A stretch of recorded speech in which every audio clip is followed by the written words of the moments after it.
Murals, bridges, markets, casual brasserie, the name of Monsieur Paul is everywhere. But one of his most enduring institutions is this, l'Institut Bocuse, one of the nation's great culinary schools.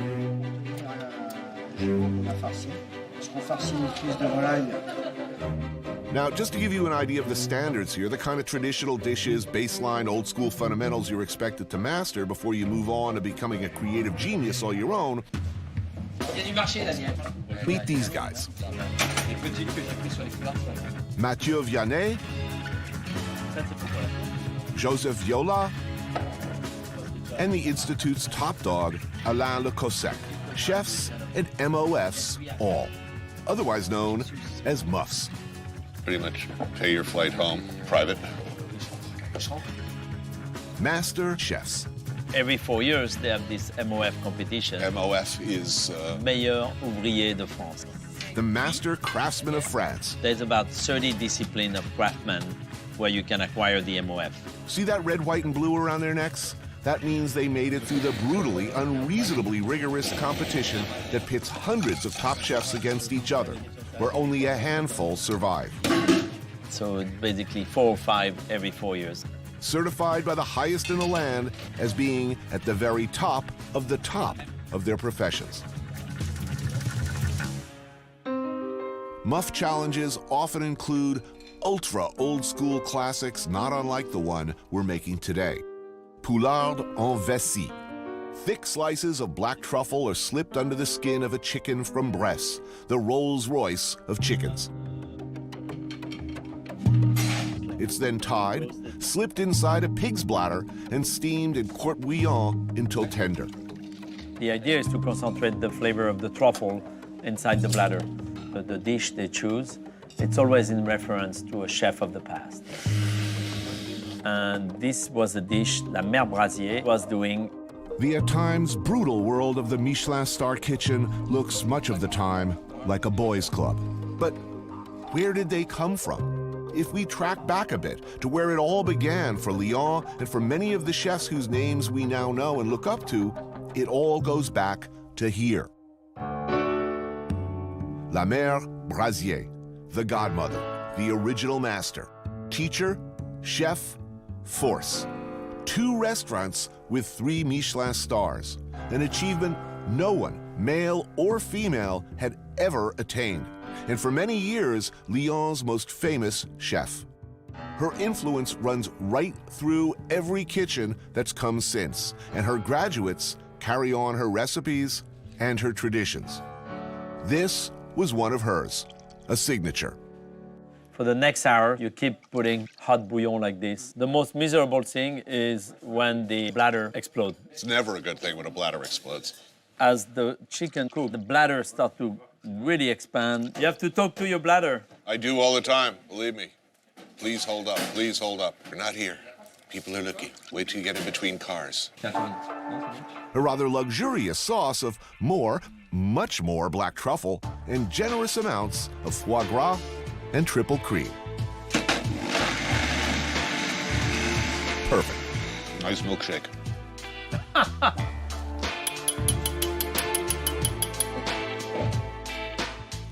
Slightly pink around the legs, but cooked through, the flesh perfumed by the generous slices of truffle.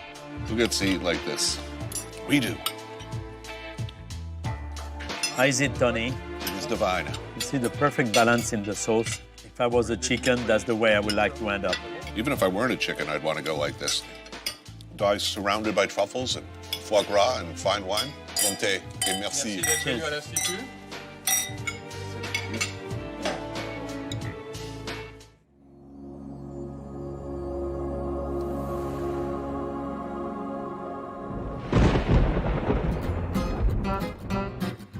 The roaring of a powerful engine, the screech of rubber, and off we go, kings of the road in our Citroën 2 Chevaux, 2 horsepower classic.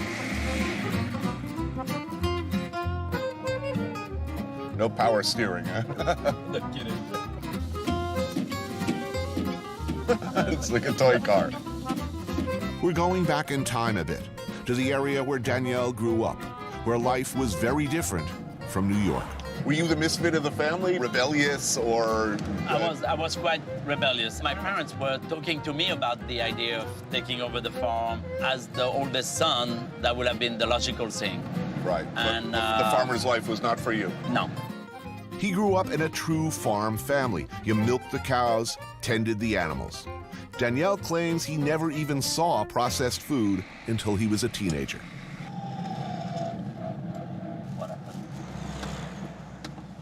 Oh.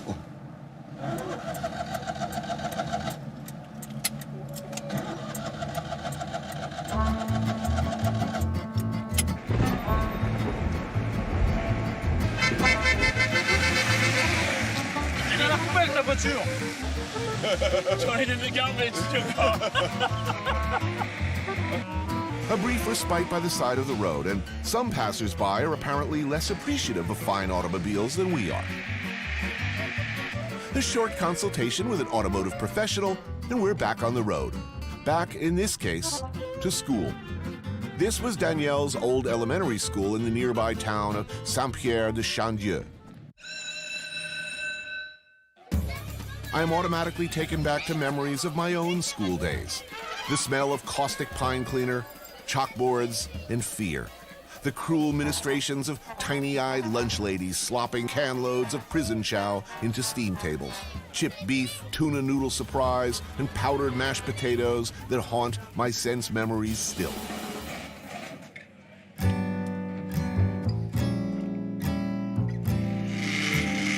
Pumpkin soup today with onion, nutmeg, and chicken stock, but basic, good pumpkin soup.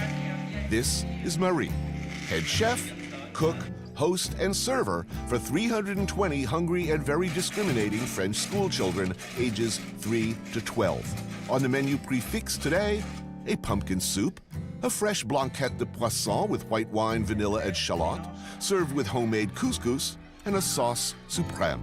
This is a very sophisticated meal for children. That's a nice meal. I was a little shit in school, frankly. Yeah. And like a lot of the other students, we were like, I want pizza, pizza, pizza. Are the children here open to variety? Oui, beaucoup. Enfin, ils aiment bien, ils mangent très bien. You want to make sure that they always get a little challenged by how the food looks, then the smell, and also the taste after. I think she has a very strict budget. In the USA, greatest country in the world, no doubt, we spend an average of $2.75 per student for public school lunch. Compare and contrast. €1,05 maximum. $1.50. Did you eat this well when you were here? Absolutely. Je m'appelle Tony. Bonjour.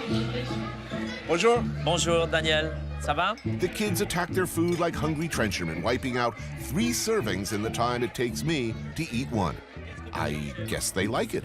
It's good. Delicious. Well, yeah, this is good. I tell you, I don't think my chef in New York will do better. I love they cook with wine, too. You're going to jail for that in the States. Exactly, I'm making the sauce. Crap, these kids eat fast. But look how fast this Right? kid eats. Turn your head, they'll eat your soup right out of your plate. My school lunchroom, you pushed up your tray, just like in prison. Stop. Here. Move it along. Stop. Yeah, here Move it along. they come to you and serve you. Most important thing, and that we see here, is the love Marie gives to the food she makes and to the kids she serves. I think it has a lot to do with the reaction they have to food. Dessert is homemade fromage blanc, farmer cheese, with chocolate and orange segments. What do you want to be when you grow up? Yeah, veterinarian. Fireman. Et toi, tu veux quoi? Engineering, machine gun. He wants to make machine guns? Engineer in machine gun, yeah. Oh, Okay, keep an eye on that one. All right.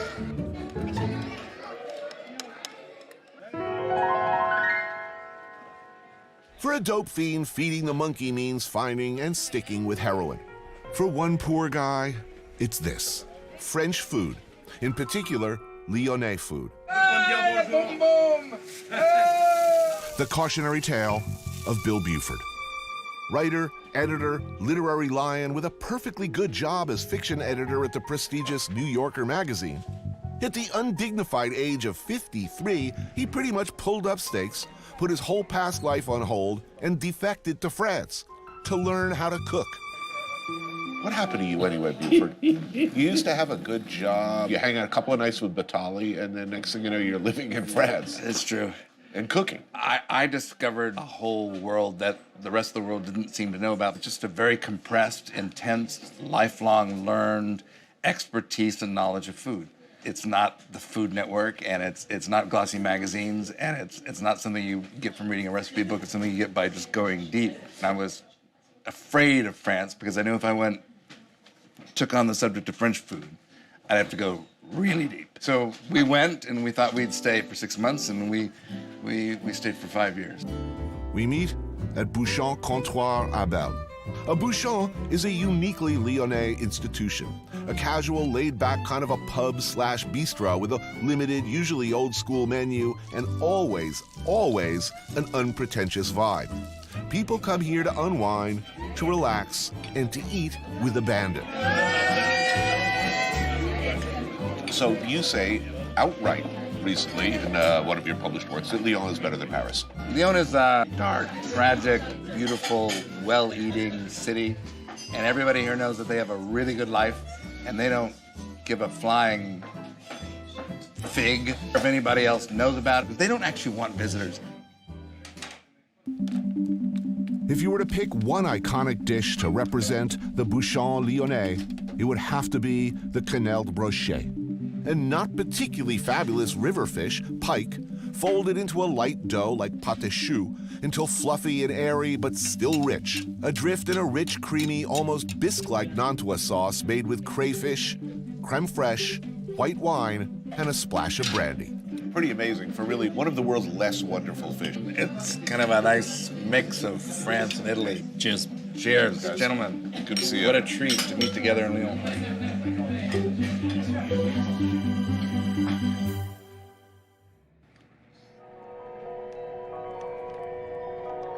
If you're really going to understand a place, love it the way it deserves to be loved, maybe you have to live there. Bill Buford did just that and made Lyon his home. Today he's taking me somewhere only someone from the home team could be expected to know about. It's a beautiful day. The sky is blue. We're feeling the seasons changing, and we're about to go into a dark room, and you eat a very Lyonnais menu, and you drink a vast quantity of Lyonnais wine. And what sinister bodies will be in there? The only kind of people who would do this kind of thing on a bright, pretty day. It's a very male tradition. You work hard, you drink harder.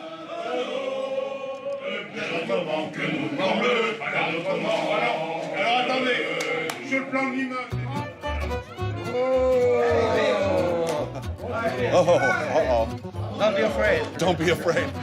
The mysterious, fabulous, goofy, wonderful bro fests called Franc Machon. These are basically eating and drinking societies that go back over a century, when the silk workers of Lyon would finish their night shifts early in the morning.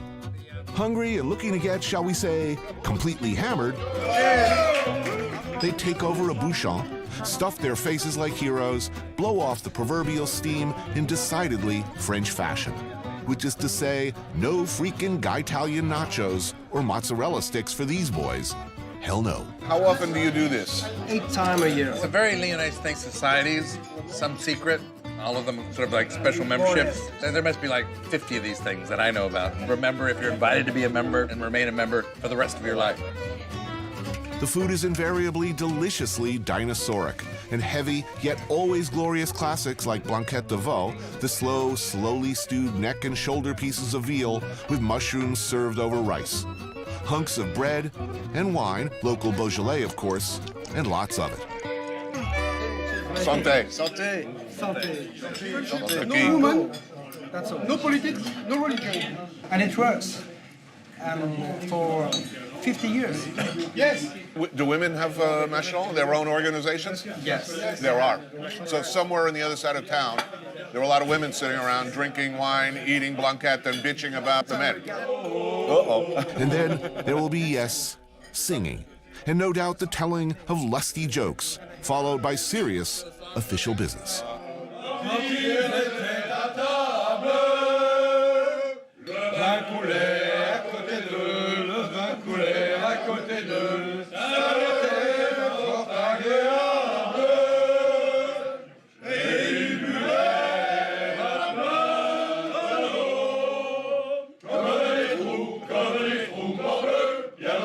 manque nous, morbleu, bien notre manque nous. Il n'avait ni riche buffet, Il n'avait ni riche buffet, ni verre de Venise.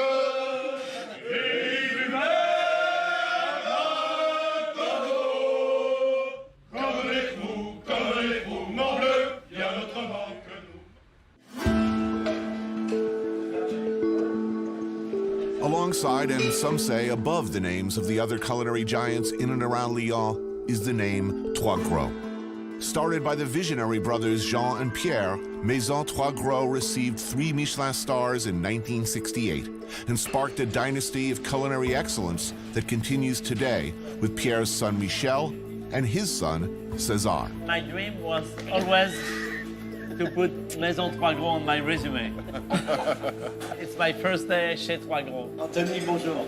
Bonjour. Comment allez-vous? Très bien. Many have called Maison Trois Gros the best restaurant in the world, and in the 60s, the brothers Pierre and Jean were early, important, and fundamental innovators of what came to be known as Nouvelle Cuisine. Behold one of their breakout classics, one of the truly game-changing, timeless, most influential dishes in history. It seems now maybe a simple thing, but it absolutely turned the world upside down when it debuted on the Trois Gros menu in 1962. I mean, when you have a dish this legendary, this iconic, there's no escaping. The Rolling Stones will always have to play Jumping Jack Flash. If you Google Trois Gros, you'll see this name. So forget everything you have on Google. Watch it now. Before this, fish was generally overcooked.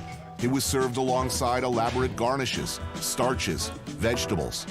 This simple, elegant, almost Japanese ode to flavor changed the way we cook fish in restaurants today and how we make sauces, what our plates look like. I remember seeing a picture of this as a young man. I'm getting goosebumps seeing this. Thrilling. Perfect. Let's see that. Beautiful. It's all about the timing. The moment you put the fish on the pan, the moment you put the soda on the sauce, it's very important. Okay. Wow, go. All right.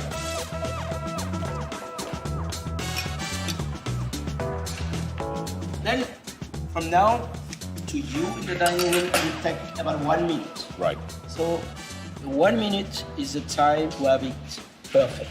Because it's cooking all the way. Look at the cuisson. Oh, perfect. It's a perfect dish. Sinful and delicious. It's really one of the great ideas of the 20th century. sensual. Sexy.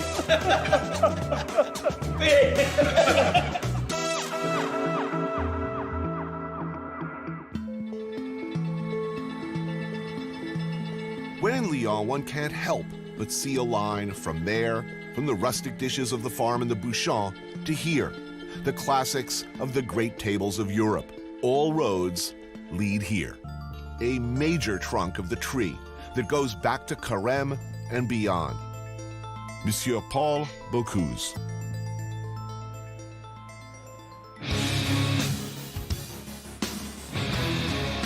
The Brigade. The way it is done and has always been done since Escoffier instituted a military-style hierarchy into the kitchen, where the only acceptable response to any question or any command is "Oui, chef."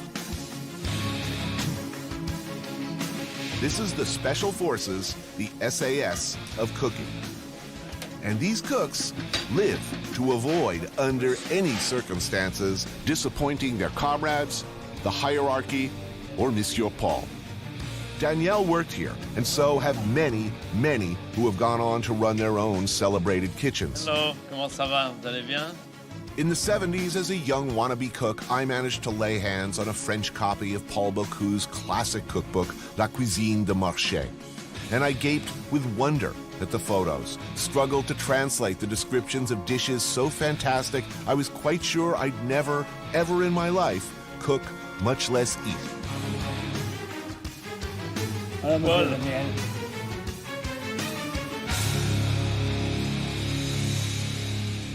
If you could please say how honored and grateful I am to be here. This is a dream come true. Paul, tu sais qu'il est très honoré. Donc, c'est avec plaisir.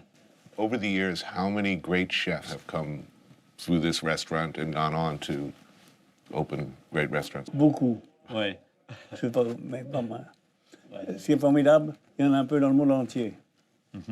Je dis quand je voyage, j'en trouve toujours un. You always have a child somewhere around the world because everywhere he goes around the world. But Bocuse, too, is and was a part of the system.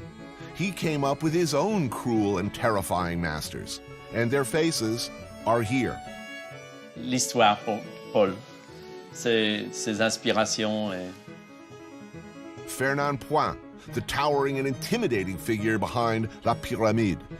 Out of his kitchens came such figures as Alain Chapelle, Michel Guérard, François Bise, Roger Verger, Georges Perrier, the brothers Trois Gros, and many more. this was all the gang of the Nouvelle Cuisine up there. The 60s in New York. And Paul and Michel Guérard. Every great chef I've ever met has nightmares. They're still a young man. They're back in a kitchen, and a chef is yelling at them. Who of his masters? Peut-être la mère Brasier. La mère Brasier. The woman. Oui. La Mère Brasier. In the year 1946, at the ripe old age of 20, Monsieur Paul worked as an apprentice for Brasier. She was such a screamer. He said, you will fall on your ass. She was screaming so hard. Première levée She was the first up in the morning et dernière couchée. and the last one to go to bed. She will go to the market with 3 cooks in the back of the truck, and she will put a case of green beans or something, and the cook will be sitting down, making the beans not to waste time for the rest of the mise en place. Truly a terrifying figure.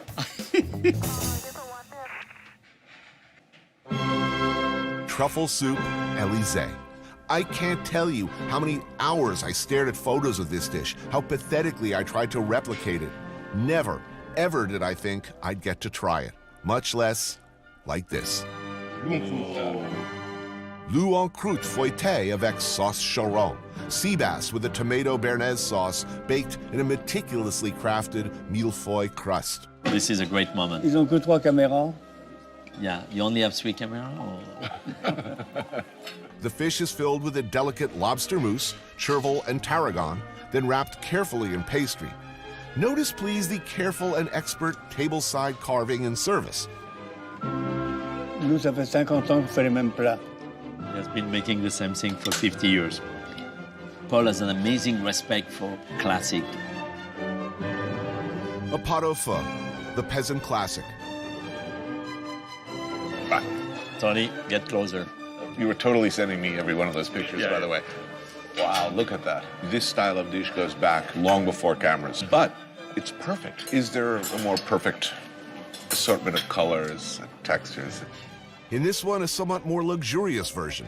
Beef shanks, flank steak, oxtail, veal shanks, chicken, marrow bones, beef ribs, leeks, carrots, turnips, fennel, and parsnips, all stewed long and at low temperature, then served with its own deeply rich broth. I think it's enough for the 2 of us. And then this. Oh, my God. Messieurs, le lièvre à la royale.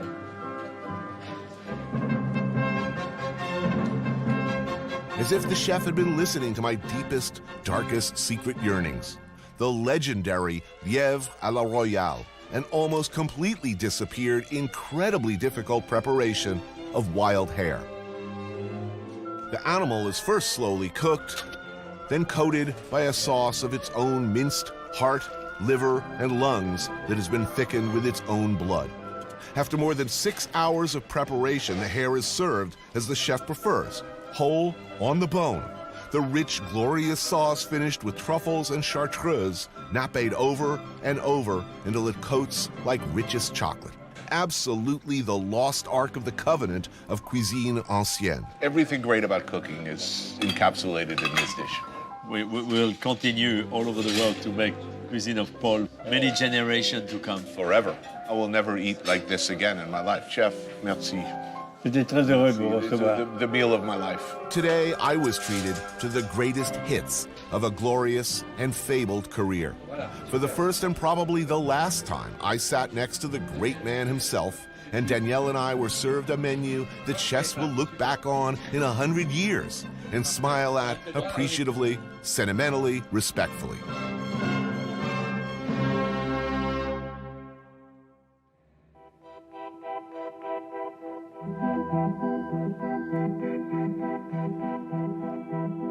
So, me and Danielle were going hunting, and over lunch we'd mentioned that fact to Paul Bocuse, who immediately insisted that if we wanted to go duck hunting, we should come by his crib.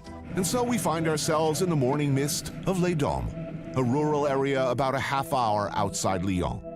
And sure enough, in spite of his 88 years and the fact that he's been less than well, 9 a.m. on the nose, there he is, sitting on top of his beloved John Deere with his faithful dog Festin ready to go.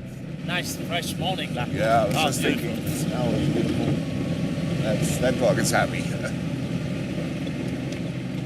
The great chef loves this place, and you can see why.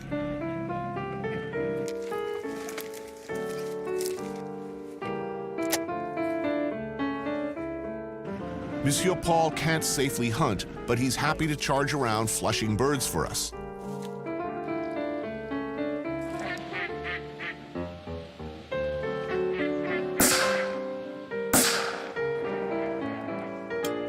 Beautiful.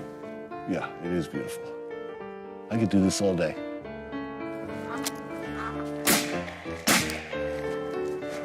That was about as good as we're gonna get, too. You got bulletproof or wild boar? If you look long enough, you start hallucinating. You start hallucinating ducks where there aren't any. You see that one falling? Okay, not a moment to waste. Quickly, a second shot. Okay. You got it? Yeah. Allez. Right there. Là-bas, sous le pont. Festin! Oh, Festin, là, là, là. Between me and Danielle and Festin the dog, we managed to actually bag a few ducks. Good job. Done là, yeah là, Festin. Very good. But easy shot. Then it's back to the lodge, clearly Bocuse's happy place, where we meet up with some hunting buddies of the great chef. You did a good job, no? Qu'est-ce que t'en penses, Tony? Success. Yeah, it's fantastic.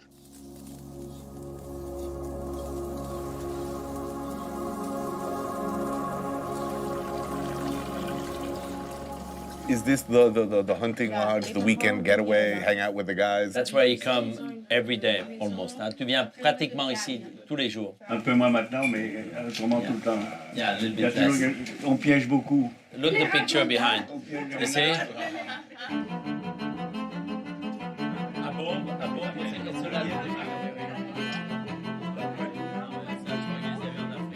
For tonight's meal, we pluck and roast some woodcocks over an open fire. Cook up some well-aged duck and pheasant. They made this at the Auberge Paul Bocuse. It's a Swiss star mashed potato here. Is it predominantly butter or predominantly potato? Ooh. Do you have a head in there somewhere? Yes, of course. Yeah, no. That's perfect happiness right there.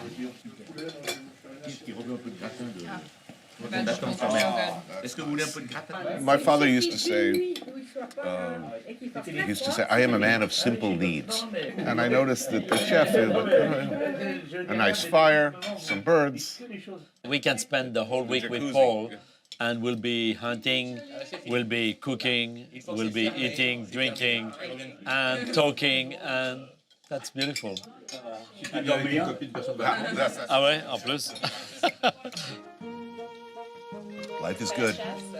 It is for me a dream to spend this time with a legend. But I'm thrilled that Bocuse too seems genuinely delighted. Le rougeau. The duck you shot was a rougeau. You see, is the one behind you on the top La there? 5e cartouche. Yeah. In Lyon, well, across France, he's Monsieur Paul. He's the great chef, a public figure, a hero, an institution, always treated with the greatest deference. Here it appears he's free to enjoy the simple things with friends and local farmers who talk to him like anybody else. It's a pretty damn magical thing to see.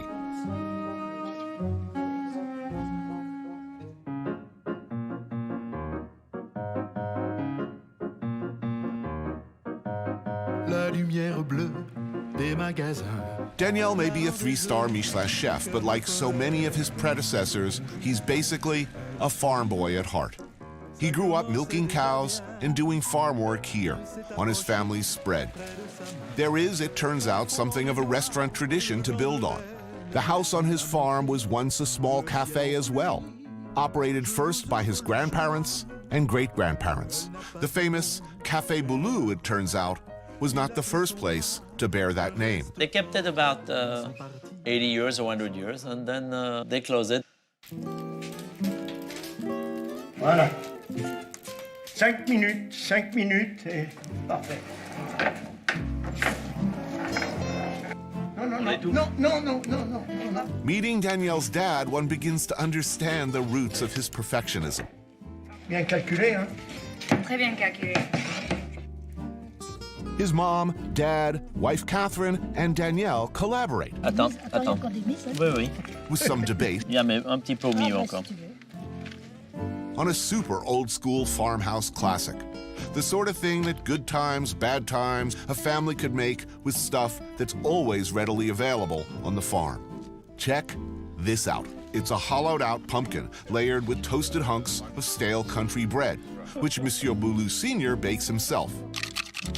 Nutmeg, grated Gruyere cheese, mushrooms, fresh cream from the cows, and the meat of the pumpkin. And a layer of bacon also.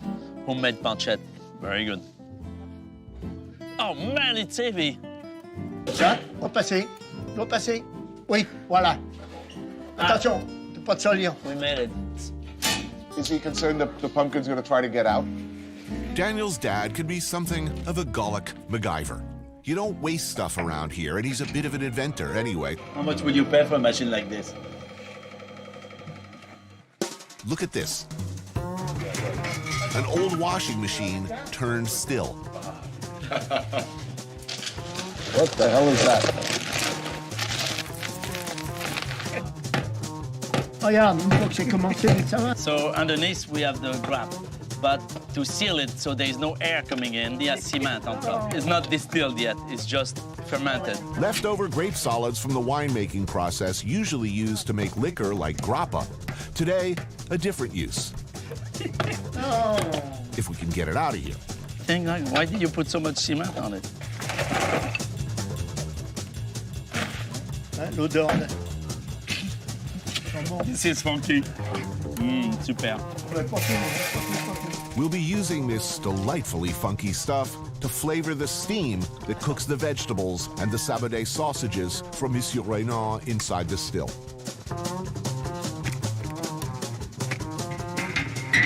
And we come back in an hour.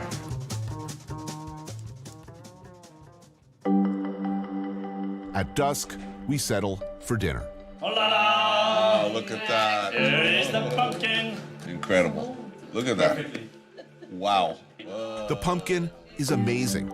We also have that great sabodé sausage from Monsieur Renan. Oh, look at that. Whoa.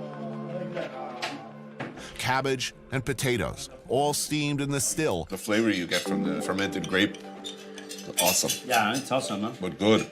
So good. And if you know Daniel at all, he can't really help himself.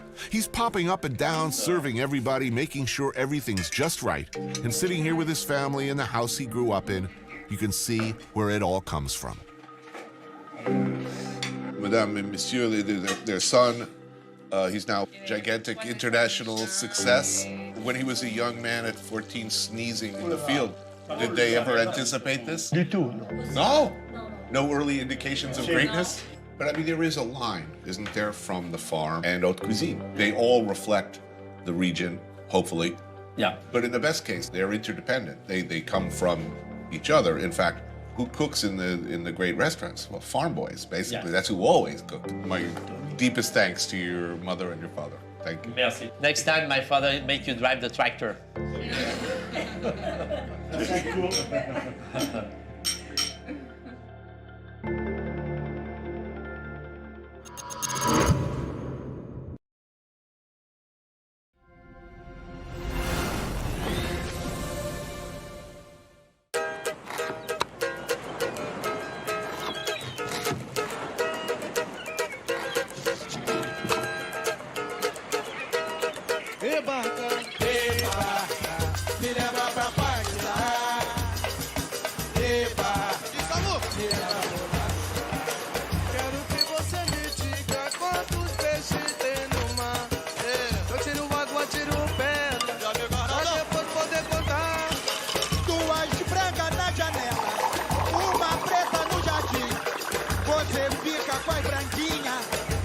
deixa a pretinha pra mim.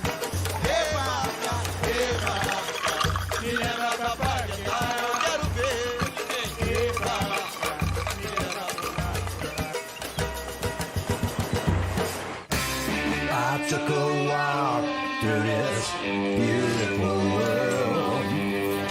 Felt the cool rain on my shoulder. Found something good in this beautiful world. I felt the rain getting colder. Sha-la-la-la-la, sha-la-la-la-la, sha-la-la-la-la, sha-la-la-la-la.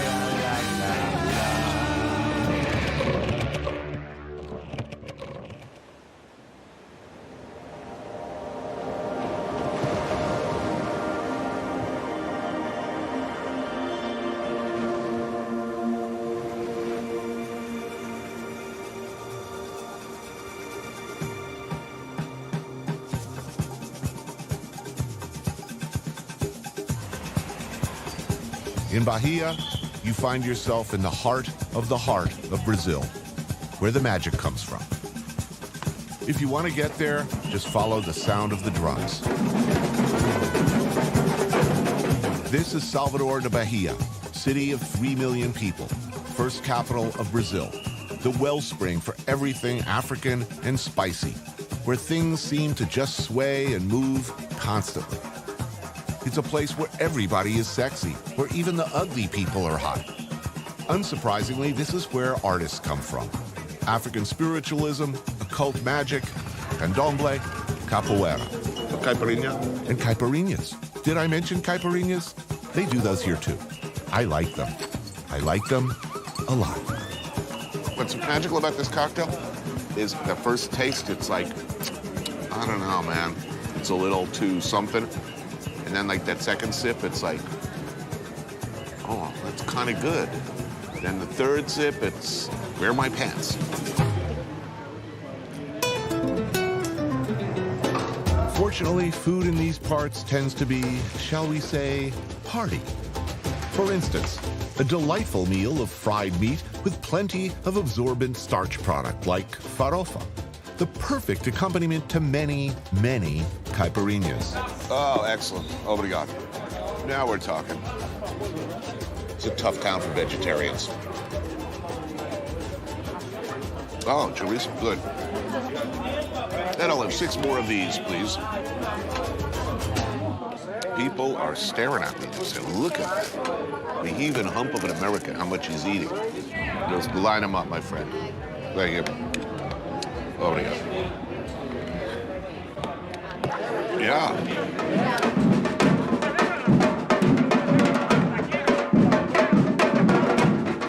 So nice walking around here.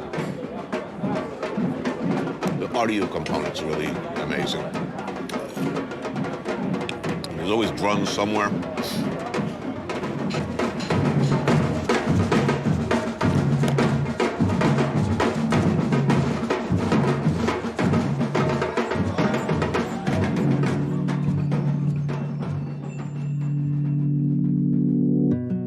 Isso para mim é uma coisa que me faz me movimentar.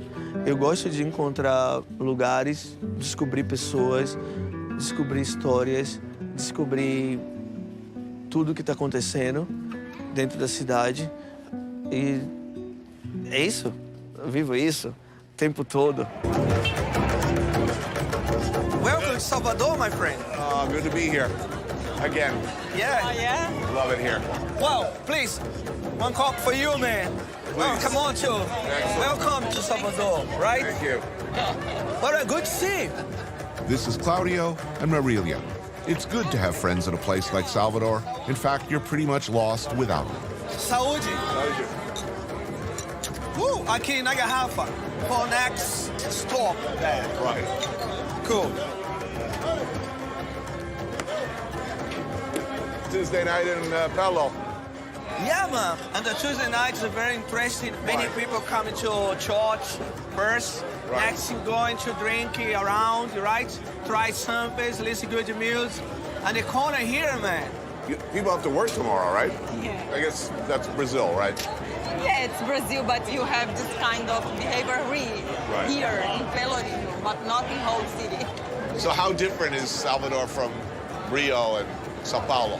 Man, Salvador is a mother, you know. The music here, the candomblé, the architecture, this area is amazing, man. It is. It's amazing.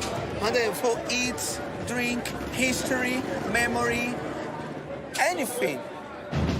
Pelourinho, Pelo for short, was Salvador during the Portuguese colonial period. It's almost always a party, a series of parties actually, but tonight is special.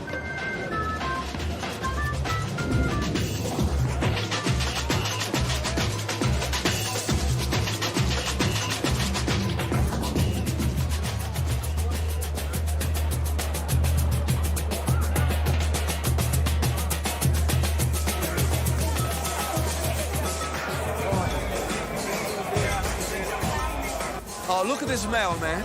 Smells good. Yes. Oh, that's good. Is it good? So where to next? Go to the stair. Yeah. I like to bring in you today because coming here, people everywhere. This is a free party. You can dance, you can drink your beer everywhere. It's cool to see the show inside. It's amazing. Woo!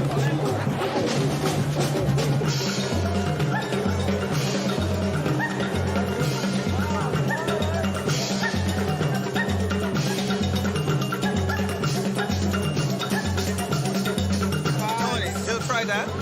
What is it? It's a cravinho, clove and a mix of honey, lemon. Alcohol?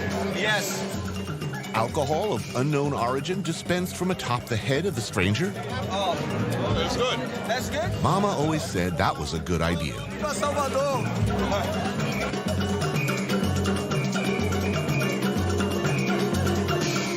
I don't know if it's the booze, or the music, or the tropical heat, but after a while bouncing from place to place, wandering down old cobblestone streets, different music issuing from everywhere, a different party, people flowing out of buildings, one gathering commingling with another, the music mixing. It really does seem that everybody is moving to some mysterious, unknowable pulse, some unheard throb that moves people to constantly touch each other, stroke hips, necks, limbs.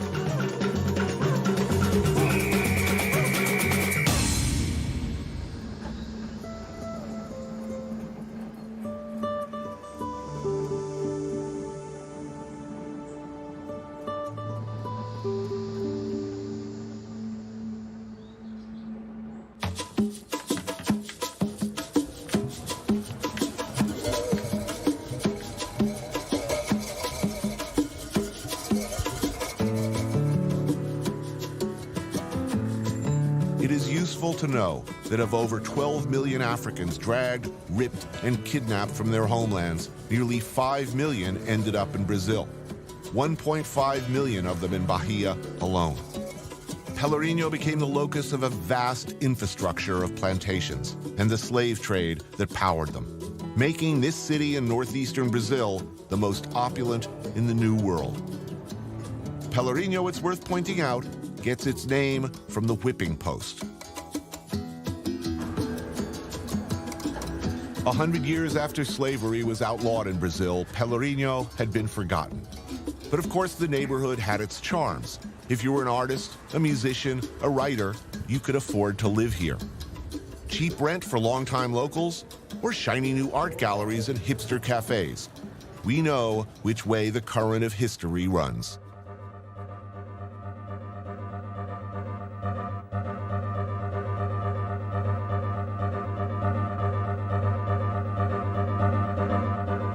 Eu vivo aqui pensando como sobreviver. O mundo vai girando e o novo sol vai nascer. E as pedras vão rolando ao amanhecer. E a gente acreditando que o novo sol vai nascer. Seus olhos puros e ardentes, clareando minha mente, eu vivo sonhar sempre com você. Musa inspiradora, não me deixe só. Preciso de você para criar um reflexo da vida e mostrar para o mundo a verdade no corpo e na alma, antes que seja tarde demais. Here, though, one man stands alone. Jaime Figura, a poet, sculptor, painter, musician. Now, perhaps, his own greatest artistic creation. He's chosen to hide his face from view and to stand in opposition, an eyesore, a rebuke, a defiant, guar-like embarrassment to the occupiers. As he dresses now, this is for protection, but as I understand, also protest. E essa sua forma é uma forma de protesto também? Foi porque eu perdi meu emprego.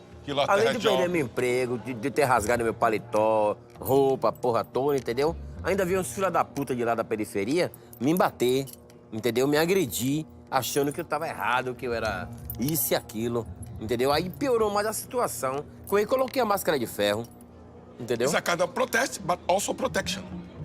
You know? Who's the enemy? Quem são os inimigos? Ele tá perguntando quem são. Os inimigos são todos. Everyone. Quem vê cara não vê coração. You see face, you not see heart, né? How long have you been wearing the armor? How long? Há 46 anos atrás. 46 years. 46 years. You know? That was a long time ago. You ever go to the beach? Eu gosto de ficar na sombreira só. No sun. Only shadow Only the beer, darkness. and beer. No You're sun. goth, dude. Whisky com água de coco. Whiskey and coconut, but not sun. No sun. Mas entrar na água não vou, não. Not water, not sun. Just down from where we're sitting, Jaime's Pelourinho studio. His water and power have been shut off, but he insists he's going nowhere. Brazil is supposed to be about what?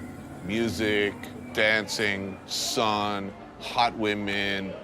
Does he reject those things? Does he think that's bull?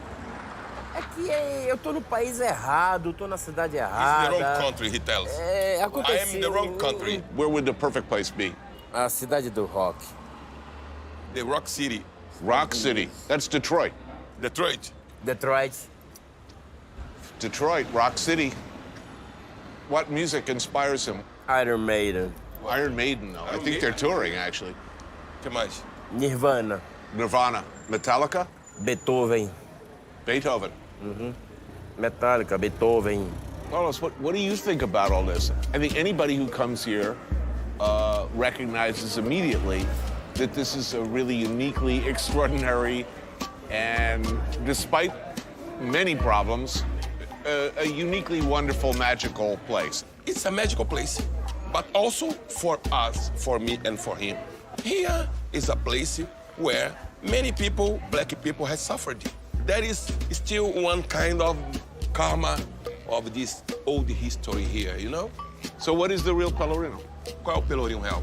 Ele tá querendo saber qual O Pelourinho real somos nós. We are Nós frequentamos the real aqui, Pelourinho. dia a dia, dando vida a essa merda. Entendeu? Give life for the... We are the real Pelourinho. Meu nome é Jaime Figura. Eu estou aqui no Pelourinho, na Babilônia, a nossa Babilônia, que ninguém vai tomar. é tudo nosso. Na verdade, eu gosto de vocês, entendeu? Só que tem umas pulguinhas que ficam me enchendo o saco, atrapalhando minha vida, entendeu? Mas eu tô aqui pra fazer meu rock and roll e meu lugar é aqui no Pelourinho!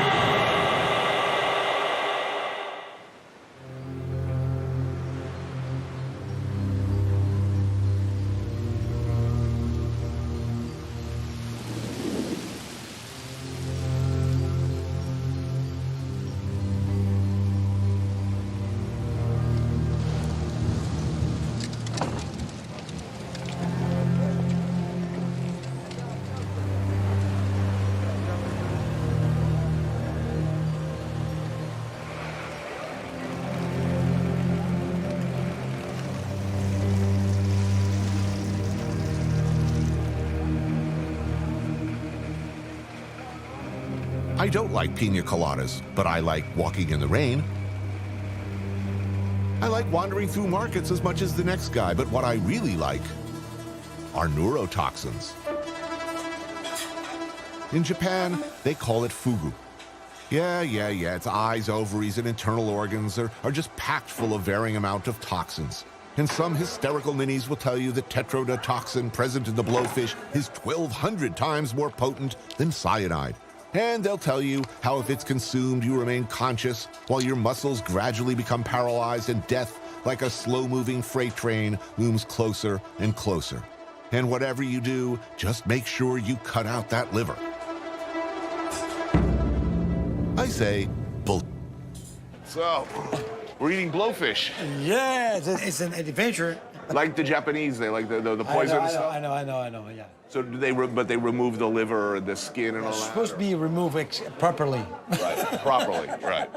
I saw a Simpsons episode, I think. This guy make it great. Poisonous blowfish moqueca recipe. Add to said fish lemon, coriander, onion, tomato, coconut milk, dende oil, cover, and simmer. I am confident in this cook I don't know. And in this man, Bel Bourdain, my host and an aficionado of this dish. Smelling good. Bon appetito, monsieur. Thank you.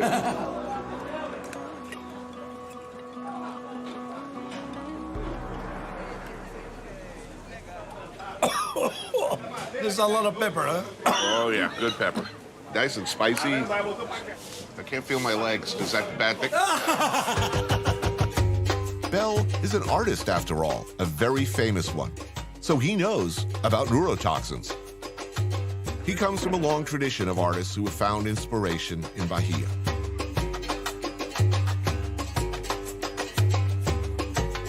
Is there something about Salvador you think that is conducive to an artistic sensibility? I mean, there's so much color here and music and Lights. The light here is beautiful. the light is really special. The bill, I mean, just the colors of the city are amazing. The colors of the people are amazing, and the way they move. They move. I don't know. When I first came here, I thought everybody in this city looks like they just got, or they're on their way to go.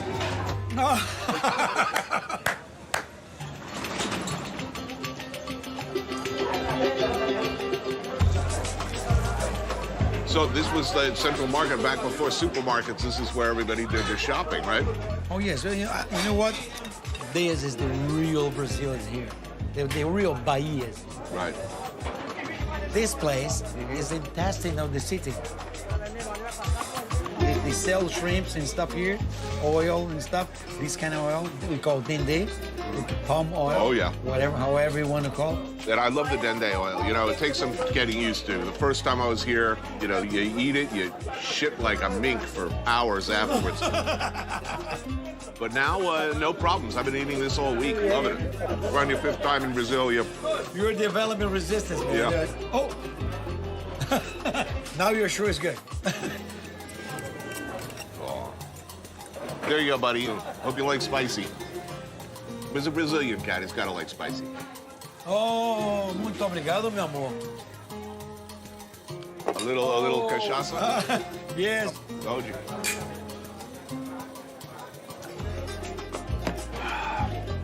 Yeah, that'll set you right. I think now you're protected from the poison. Right.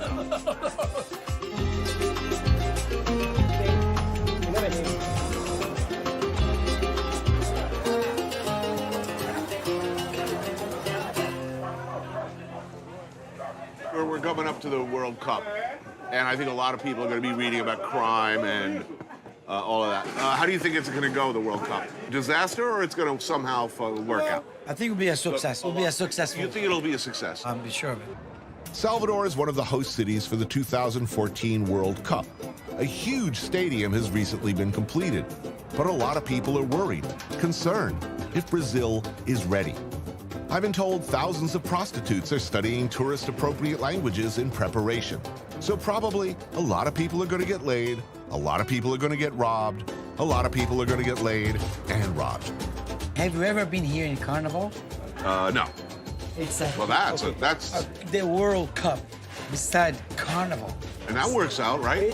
That's not a slaughter fest. It's a breakfast. Right. I think it happens, but it works. I think Salvador in particular is a place where, May I? no matter what, people should come.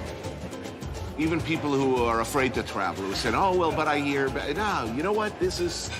Live your life, man. Come, you should not miss a place like this, because there aren't a lot of places in the world that even come close to this.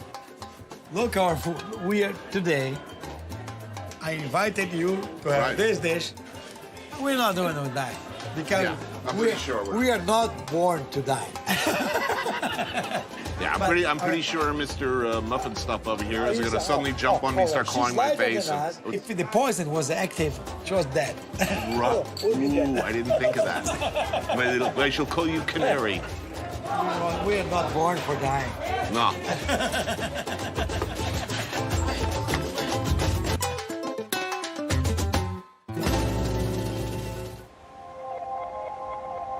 O mar, o pescador, Salvador, tudo é junto. Sem o mar, não somos ninguém. Isso aí é uma paixão. O mar é uma paixão. Você vai lá uma vez, você não quer sair mais. E os pescadores que vivem disso aí, isso aí é a vida da gente. A vida do pescador. O pescador gosta disso. Se não tiver o mar, quando ele está revolto, olha, o pescador sofre, porque ele não consegue viver sem o mar, mesmo ele não indo lá e não conseguindo nada. Mas ele tem que estar no mar, porque é a vida dele. E sem o mar não tem vida.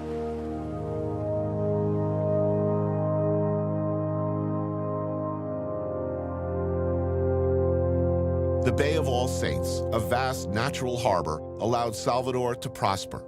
Tucked along its shore, if you look hard enough, you'll find a small grouping of shacks roofed in corrugated tin. This is where a local fishermen's association brings their catch to sell to wholesalers and then relax after a long day on the water. Catch of the day, the prized big red snapper. Rub with sea salt, lemon, olive oil. Grill over charcoal. Enjoy view. So everybody here is fishermen? Todo mundo aqui são pescadores. Pescadores profissionais. Pescadores autênticos. Meet Maloka, a very special guy. He's been working as our head of security, and as for reasons that are immediately obvious, he enjoys respect and reputation on the streets. But he also comes out of this neighborhood, and these guys are his friends. How's business now? I mean, a lot of fish out there? Fishing business good? Como é o negócio agora? O mar dá certo, traz monte de... Olha, não, agora tá razoável. Tem época que também dá um pouco, tem época que não dá nada, tem época que também ganha mais um pouco. Lunch wouldn't be complete without a delicious spicy salsa of garlic, tomato, onions, and peppers. On the side, some deep-fried little smelts. Don't forget the beer and the cachaça. And enjoy. Very nice. Yeah, that'll work. It looks like a big grouper. Big. It's a big redfish. today. Avisa que é pimenta, viu? Porque aí o povo come. Ele sabe. I have to advise you that It's spicy. spicy. What's everybody, beer or cachaça? Os dois. Both. Esse é o homem, esse é o mais velho pescador aqui. Ele é o mais velho pescador. Still working? O senhor ainda está trabalhando? Ele vem da pescaria agora. Trabalha mais do que todos aqui. You work more than all of them. Não reme com a língua. They use a line or net? Linhas mão. Hand line. Mais simple is just the hand around a piece of wood like that. Right. And take like that. They don't cut the hands? Always cut the hands. Fishing anywhere is hard, and the way these guys do it particularly hard. Mostly hand lines from small boats. Just look at these hands. Okay.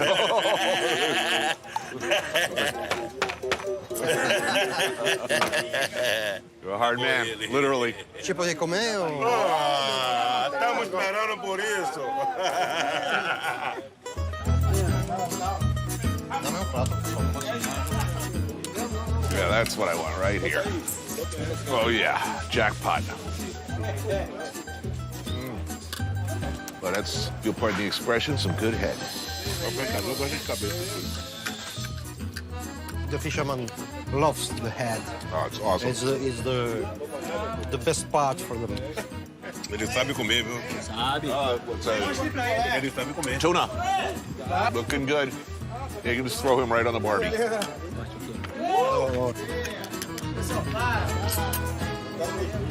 Man, it's a good piece of fish. Beautiful.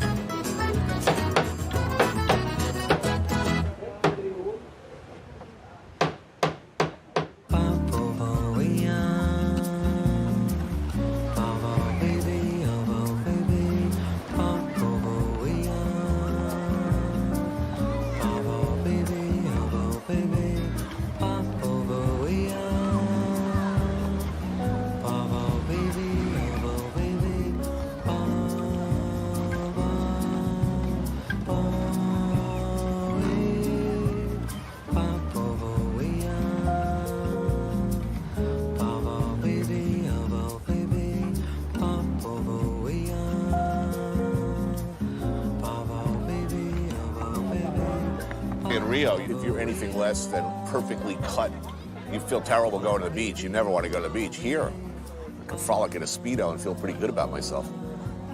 They let it all hang out here.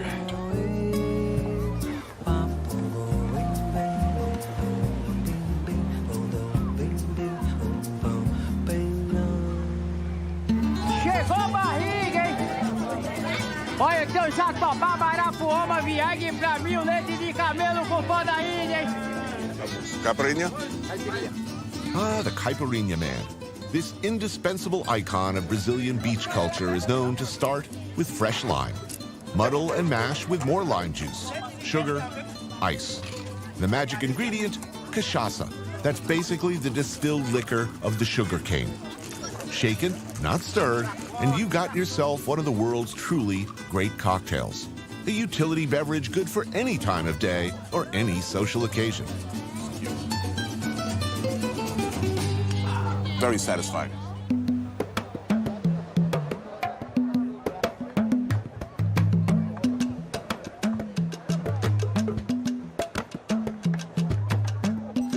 They do these toasted cheese things here. Awesome. If there's anything, schedule? If there's anything better than cheese, it's semi-melted cheese. Like, what's the best part of French onion soup? It's the little burnt bits of cheese around the edge. Obrigado.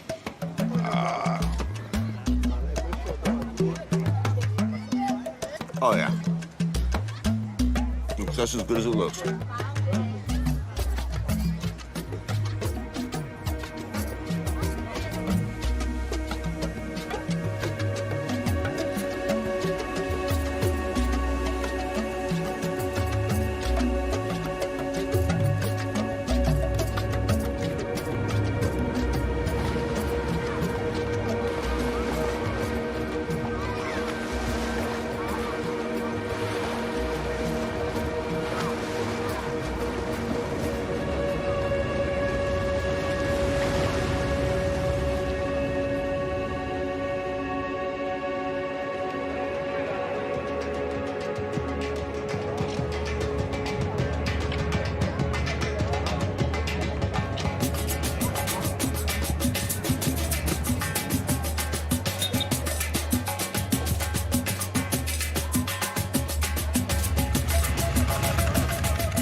Look at this line. These guys are famous. Acarajé. I've had it before. I have had it here, in fact. These ladies make it good. Really good.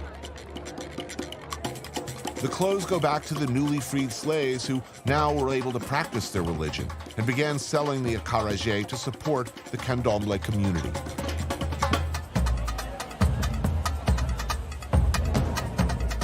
What is acarajé?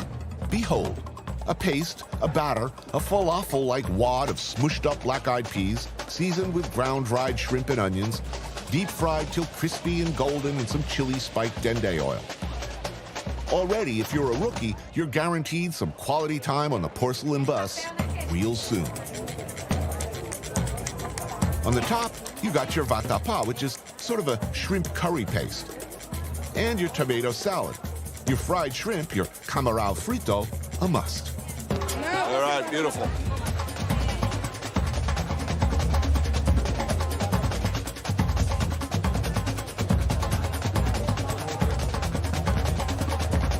Don't forget the hot chili oil.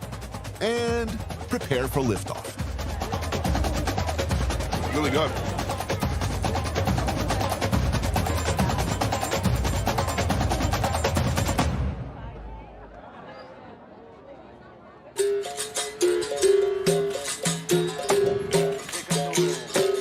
When millions of Africans were taken by force to Brazil, the traditions, the musical roots they had, instruments they played, their gods, and their food came with them.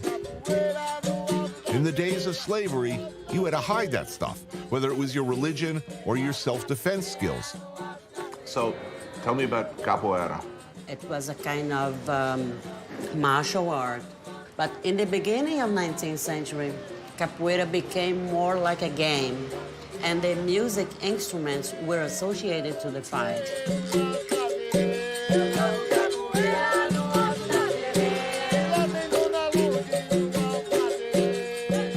No hands, right? All feet and head? Why no hands? We use the hands in just a few movements. Where did that come from, and why do you think that became... Some people say that this is inspired by the animal movements. In a recent study observing the comparative destructive power between kicks from various martial arts of karate, Muay Thai, and Taekwondo, it was capoeira that packed the most ferocious impact. The colonial masters knew this and made it illegal for much of Brazil's history. Today, maestras like Janja and Paulinha teach capoeira in classrooms and on stages. Originally, it was a male-dominated activity. When did that change? Since the 60s, Master Janja and me, we start our process in the beginning of the 80s. Right. And nowadays we have hundreds of women practicing capoeira. What was it like in the beginning? From the very first women who did it? Mothers or fathers or the family, Right. you know, said that, well, capoeira is not for women. Why you decide to do this? Afro-Brazilian cuisine is the result of many, many years of cooks experimenting with African and Portuguese dishes combined with local ingredients like seafood, chilies, coconut milk. This is Angelica's house, open one day a week as a restaurant serving her unique style of Bahian dishes. Beautiful. Wow, look at that. Looks very good. How has being a master of capoeira, how has that changed the rest of your life? I think it's changed a lot. Women in general, they don't learn to fight. Learning how to be involved in real fights, game and fight at the same time. We became more prepared to be involved in symbolic fight. And in our society, the women, they are not so well prepared like men.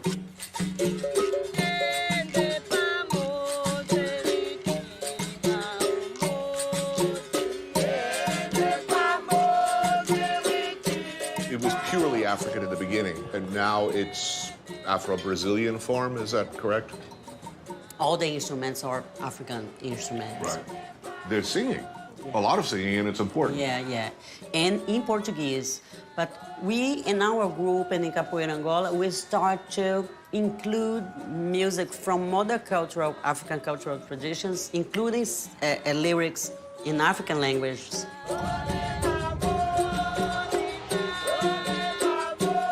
All of the things that we look at as Brazilian, from outside, looking in, the cuisine, samba, all of these things are very African in origin. And this is kind of where that all started, yes? I mean, I don't want to say it's the real Brazil. Everyone looks at Rio as the postcard Brazil, but here it's really, you feel it, those things.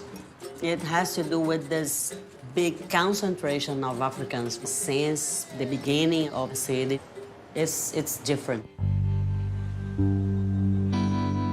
Quando eu estou dentro de uma roda de capoeira, quando eu estou praticando capoeira, eu estou, na realidade, em busca de superação de uma série de desafios que são construídos a partir da nossa própria autoimagem, né? Você perceber como é que é você estando no mundo sem estar no mundo sozinho.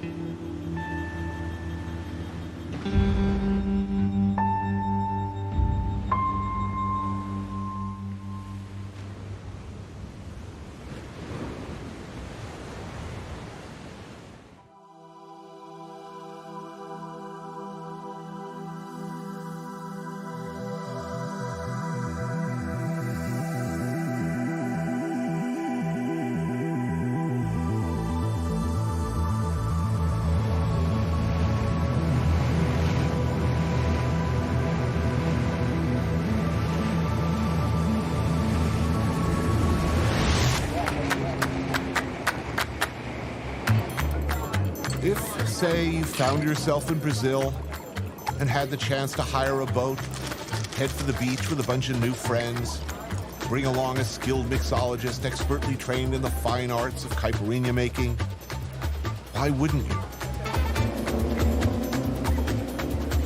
Charge across the water, headed for a nice quiet island, water up some sun to come out from behind dark clouds right about now.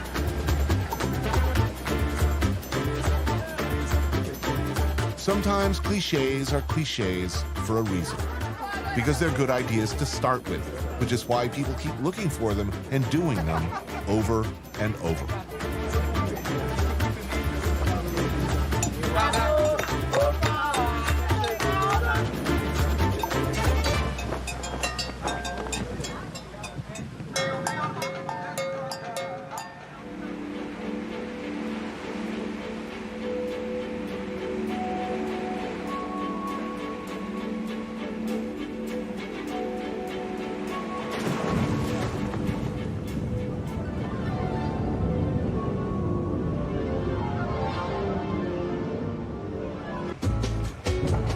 In a perfect world, upon reaching said enchanted island, you'd jump into the warm Atlantic waters. And if you could, you'd have a classic soundtrack to this adventure, like samba, for instance.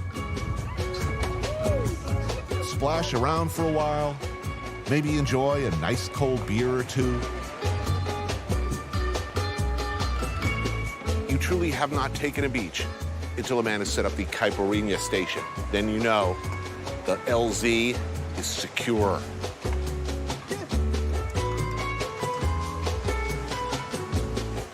I love nature and caipirinhas. Whoa, what's going on here?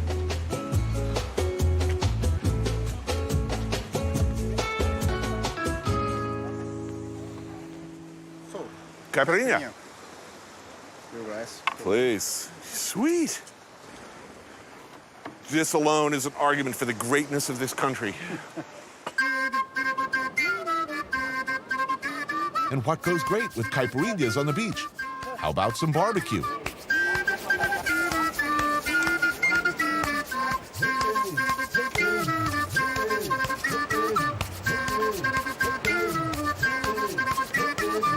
You eat it with the shell here, by the way, unless I'm mistaken.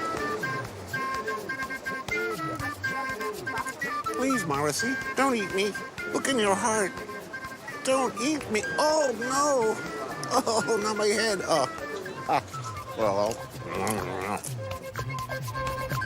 To complete the picture, maybe a large fish, maybe some crab. You know, anytime you get your Chinese, your Brazilians, and your Italians all agreeing on something, it's pretty clear it's a really good idea. Everybody agrees that this complicated-looking creature with all those troublesome shells is worth the work. So you tear off the little limbs. We'll get to you later, my friends. Rip out the tail. These are the lungs. You don't want them. Now you got all this nice fat in there. Oh, yeah. Now we're getting to the claw. Look at that. What's poking out of there? Oh, yeah. Push it through that little nubbin of goodness, like a celestial nipple. Oh.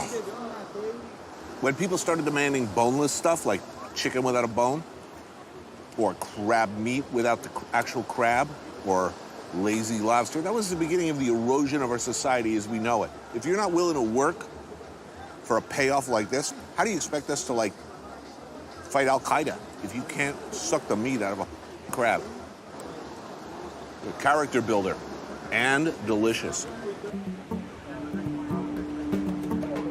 And if your perfect day really did happen, you'd probably let yourself be swept away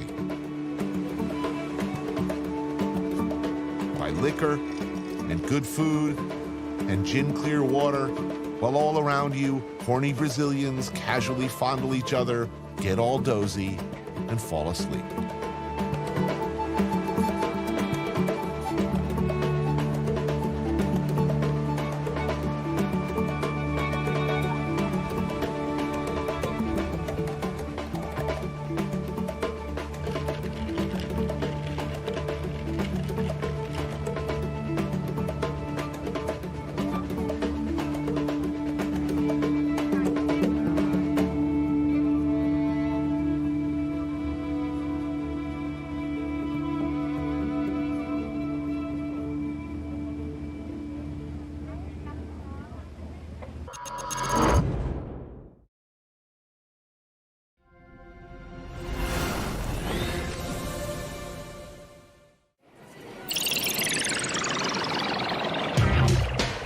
How does the joke begin? 3 men in a bar? But it's not a bar. Imagine the Bronx, a corner bodega, or maybe a luncheonette, a diner. 3 men, strictly by coincidence, find themselves in the same place at the same time. Sitting at the counter is Africa Bambaataa. Across the room is Melly Mel. Door opens and who walks in? DJ Kool Herc. 3 men who created the musical style that's become the soundtrack to, well, the whole wide world. Do they nod at each other, lament how all of them got screwed over, cut out of the big money, or just laugh at the absurdity of it all? Hip-hop. It came from nowhere else. It could have come from nowhere else but the Bronx. I took a walk through this beautiful world. Felt the cool rain on my shoulder. Found something good in this beautiful world. I felt the rain getting colder. Sha la la la la, sha la la la la la, sha la la la la, sha la la la la la.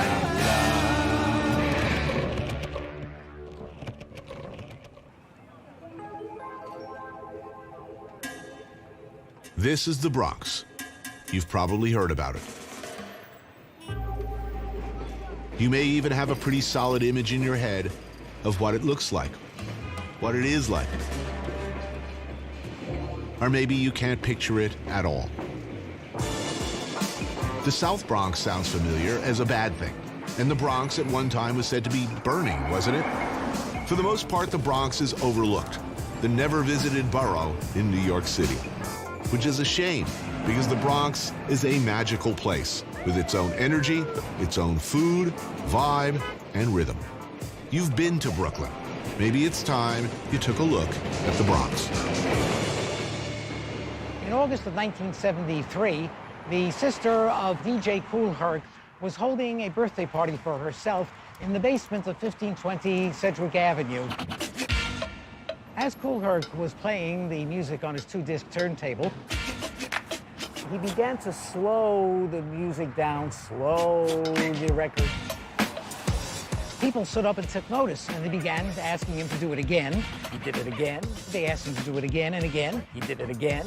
He attracted more and more people to his performances, and people began to imitate him. And that was the beginning of hip-hop music. It started in the Bronx.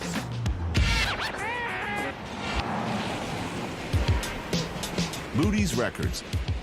Inside, rummaging for records just like he used to do, is the man, the legend, one of the very select few who started it all, who created the sound that hundreds of millions of people now claim as their own. Google who created hip-hop. Go ahead. You get DJ Kool Herc. It's a national landmark now, isn't it? Sedgwick? No, it's not. We're working on it. Working on it. We're working, but it's Matter still, of time. it's still the birthplace of hip-hop, undisputed, because I didn't start it with 4 guys in the club. I was inside a residential building. At the time, it wasn't really receiving the building. We had a watchful eye over the recreation room. So she was watching for any disturbance. It never happened. And that's how it survived, because good music sells itself. Good drugs sell itself. Yeah. Good anything sells itself. And this was something good.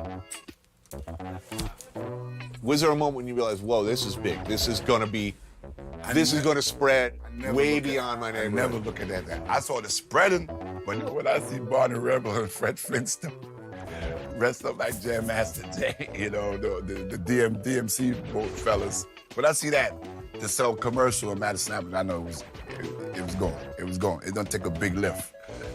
So let's say I don't have money and all that. Nah, I'm rich in other ways. When Time magazine said what music was created inside the United States, you got Louis Armstrong for jazz, you got Elvis Presley for rock and roll, which I could be between him and Chuck Berry, and you got Kool Herc for hip hop. You're good? Very good.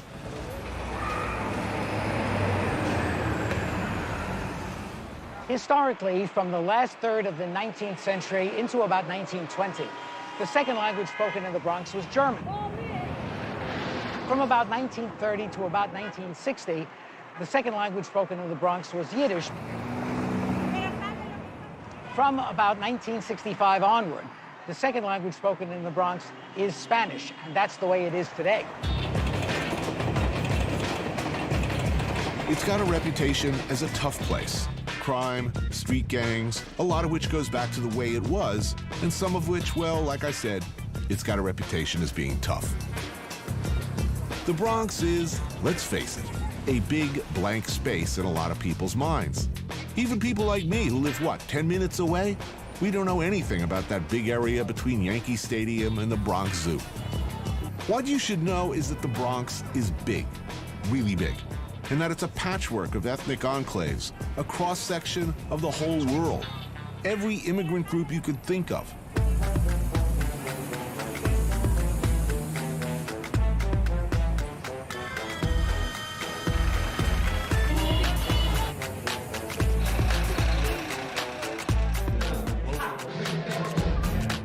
Justin Fornal, a.k.a. Baron Ambrosia, has taken it upon himself to serve as the Bronx's culinary ambassador. Let the dinner begin. This is the porcupine.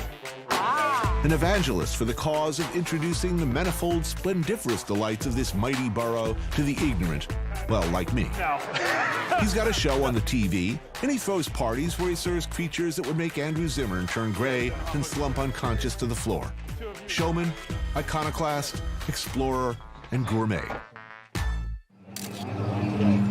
Bronx is so multifaceted, but for some reason, this is the first place I always take people, because this just oozes and emanates kind of that flavor of the Bronx.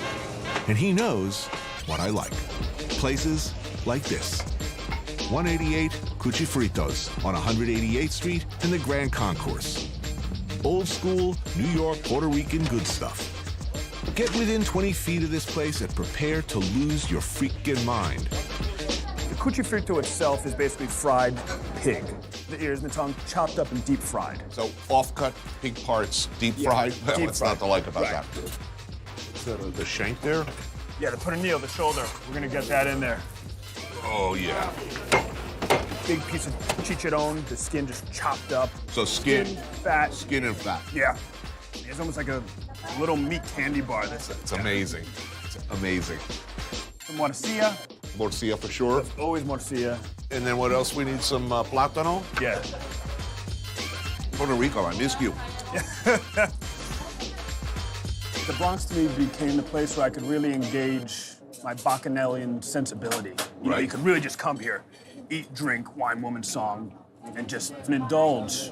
This is pretty much the center of the pork universe as I've ever seen it in New York. I don't know any place porkier than what I'm looking at. This is exactly the kind of thing I thought we'd lost in New York, that one after the other faded away in the neighborhoods I lived in. And all along, it was there, right underfoot, a gusher of porky goodness. I mean, there's a great line, which is, they say in France, Switzerland, c'est le Bronx, which is, you know, what do you think, this is the Bronx? And, you know, this idea of, if, you know, the music's really loud or someone's making a mess. To me, I take that as a point of pride. To be the Bronx is where the music is loud. The Bronx is where the men are tough, the women are sexy, the food is spicy. If those things weren't true, you wouldn't know what the Bronx was. So its bad reputation is what protects it. I think the perception of it being a place where the funk is alive.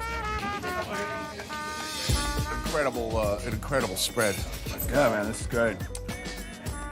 This is one of the places you'll just kind of dream about it. Like, was I really there? I'm going back. I'm going to go back just to make sure that place was really there. I just can't lay off this pork. It's insane.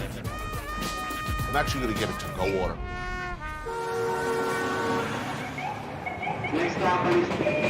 Yo, love for my haters, forgiveness for my enemies, move spectators, I'm the day that they shot Kennedy.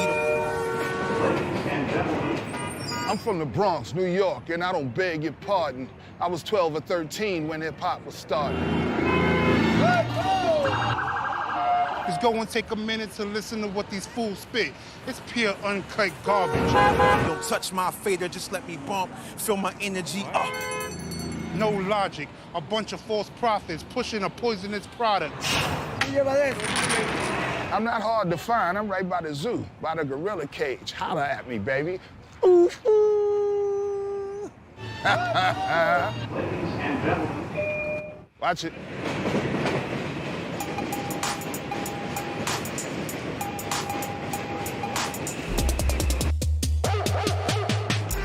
Souls and minds for ransom, all for the dream of the cream, the drop top fancies with thug anthems written in mansions, affluent, poorest of minds with inner city crimes and truants. A pledge of allegiance to hood genius means that the dream of Malcolm and King was an inconvenience, a prelude to young black minds. First to call himself an MC, another pioneer, Melly Mel. In 1982, he and Grandmaster Flash wrote and recorded The Message, an album that was a complete and groundbreaking departure from the kind of lyrics and content up to that point. Before we started doing hip-hop music, it was no hip-hop music, so we played everything. We played disco, we played reggae, we played rock, we watched Hee Haw. That was like the favorite in our house. That was one of the favorite shows, Hee Haw, you know. And all of those things kind of became the components of what became hip-hop music. From the pouring rain to the burning sand, here I stand, my weapon is a mic in my hand, and though I strive to be the strongest man alive, y'all sold out quicker than the iPhone 5. I started out as a breakdancer, so I used to break dance. You know, my brother used to, you know, do graffiti. I used to go. So all of those individual elements wasn't really happening anywhere else. So it was just something that could only have went on right in that area in the Bronx. Yeah, okay, you may be thinking, what about the Sugar Hill Gang? What about them? They were an industry band like the Monkees or the Archies, built to cash in quick on what was seen as a fad. And they did cash in. Where were you when you suddenly realized, holy shit, there's money in this? Well, that first record I ever heard was King Tim III. The second, and the most popular record was Rappers Alike. I used to live on the 5th floor walk-up. I walked out, somebody was playing it next door. They was playing it on the 4th floor. They was playing on the 3rd floor, 2nd floor, 1st floor. Somebody had a boombox outside playing it. The car that drove by had it on. Right. You could hear nothing. It was like a plague. It was like locusts. And that's when I realized, you know, it's something that was beyond what we was doing out in the street. critically, it's not a great record, but if you play it right now, it's still, it's still a good record. In this case, at least, history has come around. Today, nobody looks back at the Sugar Hill Gang as having been originals or innovators. People know who did what. As far as hip-hop now, like as far as the music now, these guys are not trying to tell a story of their time at all. Okay, yeah, they popped a lot of bottles. Oh, yeah, they had sex with a lot of women, and they drove a lot of expensive cars, and nothing else happened. But you would never know that it was a black president. You would never know that it was two wars. You would never know those things because it's not reflected in the music. And at some point, somebody was supposed to step up and make those songs. 20 years from now, they'll still be talking about The Message and Planet Rock and all the classic records. You know what I mean? So that's what it is.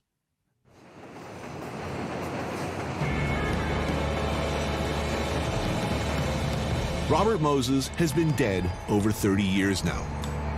And people in the Bronx, for the most part, still hate him. In his role as master builder, he rammed the Cross Bronx Expressway and the Parkway system straight through dozens of working-class neighborhoods, seemingly uncaring about the destruction of whole communities.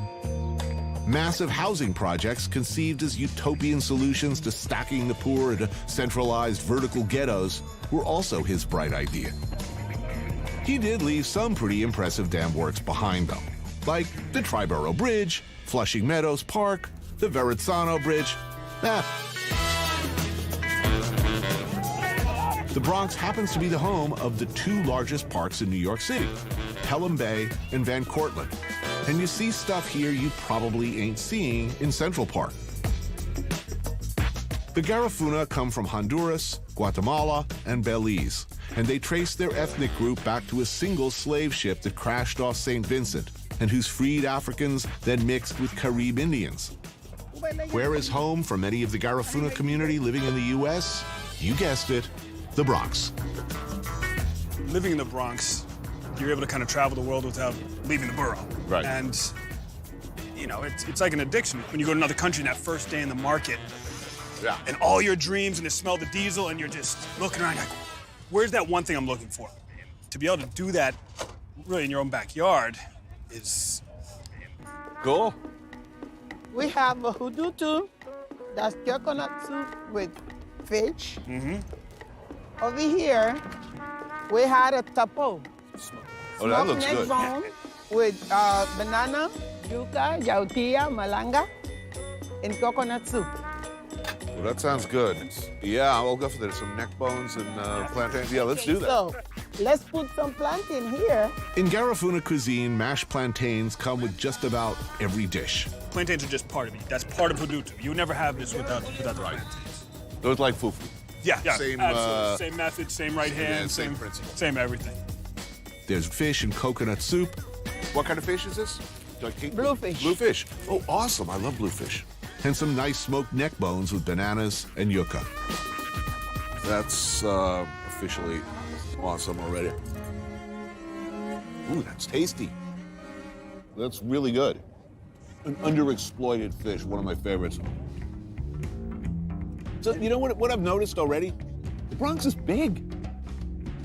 How ludicrous and shameful is it that I can literally see my house from here and I basically have no idea where I am? And no fault on your own, but I think that's kind of what keeps the Bronx so amazing is that you have all these in-touch ethnic enclaves. I didn't know there were Hondurans here, much less 200,000 Garifuna. No clue. Right. I've been saying the neck is the next big thing for years now. Still waiting. People from all over the world reside in the Bronx. As a matter of fact, we have residents from every continent on the face of the earth. And if you count the penguins in the Bronx Zoo, that includes Antarctica.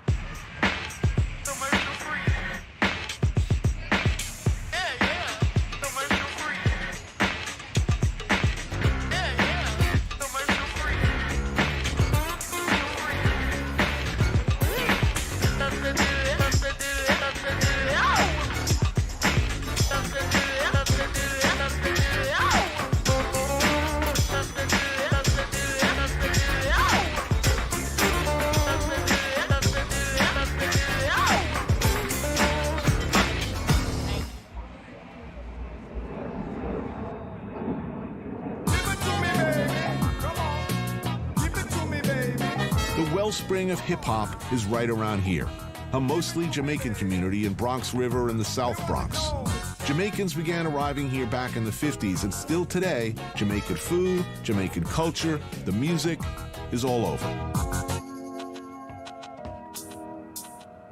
Sundial International Headquarters, makers of traditional tonics and herbal remedies, a Bronx institution since the 70s. This is one of the ingredients. This is the mahogany bark. This one is used for any type of bodily weaknesses. Baba Rashan Abdul Hakim, or Pops Baba as he's called, a grassroots bush doctor, healer. He uses recipes passed down from mothers and aunties, blends of roots, spices, herbs, barks, and woods. If you take the wood root in the morning or the bitters at night, don't care what is wrong with you, you're going to show improvement. Whatever ails, he's got a cure. Wood root cure for the blood, the body, the nerves. Coromantee, an intestinal cleanser, and traditional African man back. Helps you get your manhood back, among other things. It was about 1956 when I came to America. So I used to make it in the apartment in Bronx River.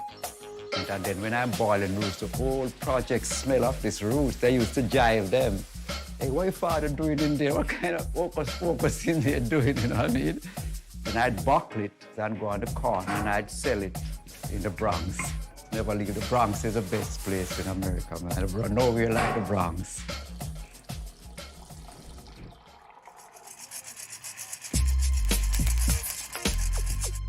In the yard out back, some freshly roasted coffee. And this man, a Tyrannosaurus Rex of music, a man who changed the world for generations, Africa Bambaataa. Bambaataa and Pops Baba go back together to the same housing projects. You know James Brown record, Papa Don't Play No Mess? Yes. Well, that's the Big Baba. Brother Rashad, that's right.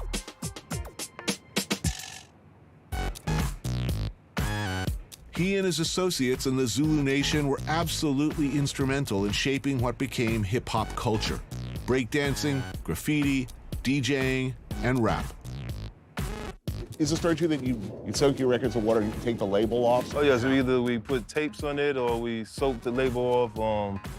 You know, you had spies in each other camps, you know, trying to find out what was that beat Bambaataa playing. So I used to soak it up. I used to put tape to cover the records, and we was digging in the crates hard. You were unusually voracious in your musical taste. Of all the records in the world, how did you come upon Kraftwerk? I came about digging in the crate down in the village. I said, this look type of weird out here. So when I took it home and I heard this sound, I said, whoa. I said, this is some funky, I said, man, this is some futuristic type of funk here, whether they didn't know they was doing some style of funk. And thus came the birth of the electro-funk sound, the Miami bass sound. And since the beginning, we always paid tribute to James Brown, Sly and the Family Stone, and George Parliament Funkadelic Clinton for bringing the funk from which the hip-hop came and the reggae, and to, you know, all the pioneers of hip-hop.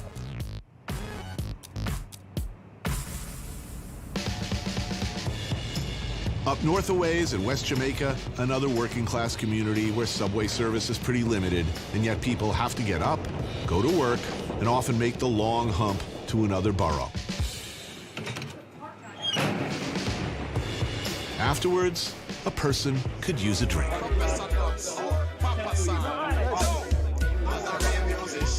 And if you're a Jamaican person, you could use the everyday go-to drink of back home.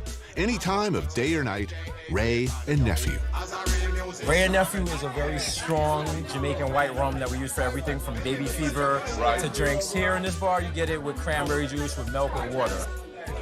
What water would be in any other borough is what Ray and Nephew is in the Bronx. Cheers. Desus is one half of the brilliant podcast team Desus versus Kid Mero. It's a very fast, free-form riff diatribe on life in the Bronx and what's happening on the news, in hip-hop, or last night. Growing up in the Bronx, you're isolated from the rest of the city. You know what I'm saying? So the other city had like city bike. The Bronx doesn't get any of that. We're kind of abandoned up here. People get on a boat and go to Staten Island before they ride up to the Bronx. I gotta reluctantly have to being part of that problem. Yes. People always say, you know, the Bronx is eventually gonna be gentrified. That's not happening anytime soon. Like, it's not. Like, you know Barry. It's the owner right here. It's the man right here who made today possible. Thank you. I am happy here, and I will drink more of your Rhea nephew, regardless of what it might be doing to my brain. But then I will eat. Is that the, what is this, pork foot? Pigtail. Yeah. Right? Awesome. Oh, hell, I love this. Oh, damn, that looks good. People sort of stopped paying attention to the Bronx when it wasn't burning anymore. When Fort Apache was something we didn't have to think about. Yes. Let's just say that this is the neighborhood where they perfected stop and frisk. Right. And you remember your first time? I remember my first time. How do you feel first time stop and frisk? I cried. And that summer, 15 times, stopped and frisk. Just thrown up against the gate, fingers through our genitals, as cops looking for guns. But you remember that. You remember your first time. When you lose your stop and frisk virginity. You know, you remember it. I've never been stopped and frisked. I wonder why. What is it? Is it because you have a CNN show, or is it just... I've been arrested. If you hang around here long enough, I can get you stopped and frisked. They talk about DIY culture, about do-it-yourself. And you better be able to do it your damn self in the Bronx, because often nobody else is going to do it for you. When you go in the Bronx, you're basically going back in time. There are certain crimes that will happen here that are not going to happen in Manhattan and Brooklyn. You know? Okay, it's an obvious question. We still do purse question. snatching. Really? Yes. Okay. So there's still crackheads in New York City? There's still crack. There's literally crackheads in front of that bodega over there, and they are getting their cracks, and they're not bothering anyone. Man. And you know the thing is, they are respectable parts of this community. You see them every day. There's literally a crackhead that's been here for 25 years. That takes some determination now. Listen, if I could be a crackhead, I would be the best crackhead possible. I was a crackhead. And, Listen, we've all been there. You know, no judgments. Hey, guys. Hey, what's up? All right. Look, I'm thinking curry goat. Jesus' Uncle Vernon used to own this place, but that was 3 owners ago. Now it's Lammy's, and Lammy took over from some people who put too much cinnamon in their curried goat, which, as we all know, is a sin against God. Lammy fixed things. Curried goat and stewed oxtail, with rice and peas, collards, and yes, mac and cheese. I can't resist. Man, I mean, correct me if I'm wrong. There's a lot of good food in the Bronx. There is. If people would, like, you know, get over their bias and come above 96th Street, they would find out. I mean, if the Bronx were a neighborhood of Manhattan, sort of shrunk down, you'd have hipsters crawling all over. Oh my God. If you live in the Bronx, it's not necessarily that you're going to ever leave the Bronx to go to Manhattan, because everything you want, everything you need is in the Bronx. So why would you go past 149th Street? So all that, repping my neighborhood, the ethnic pride and all that stuff, people definitely hold on to that. And that's definitely true of Rylander Avenue, the Italians, the doo-wops, all that stuff. Even this neighborhood was all white until the 50s. So it's very recent, the whole immigrant experience. Who lived here in the 50s? All white people. What kind of white people? White, like we enjoy milk white, like that kind of thing. We're kissing dogs on the mouth. But it's moved forward. Now you have this, and there's definitely this whole, you know, like I'm from 233rd, you're from 225th. Every ethnic group that lives in the Bronx has that, and I think the next group that's gonna take over here is definitely Mexicans. And the thing is, it's an immigrant neighborhood. So it's not a matter of who owns it, it's who owns it at what particular time, and they're next. And I'm looking forward to that, because I enjoy a good quesadilla. So. Yeah. But I made a good decision. I came to Lammy's today, so. Yeah, it was a good move. Lammy's, let's big up Lammy's. Big up Lammy's. Lammy's, though, I'm here all the time. I'm always here. I live right there, so I'm always here for the curry goat, for the mac and cheese, you know. Lammy's don't play, man.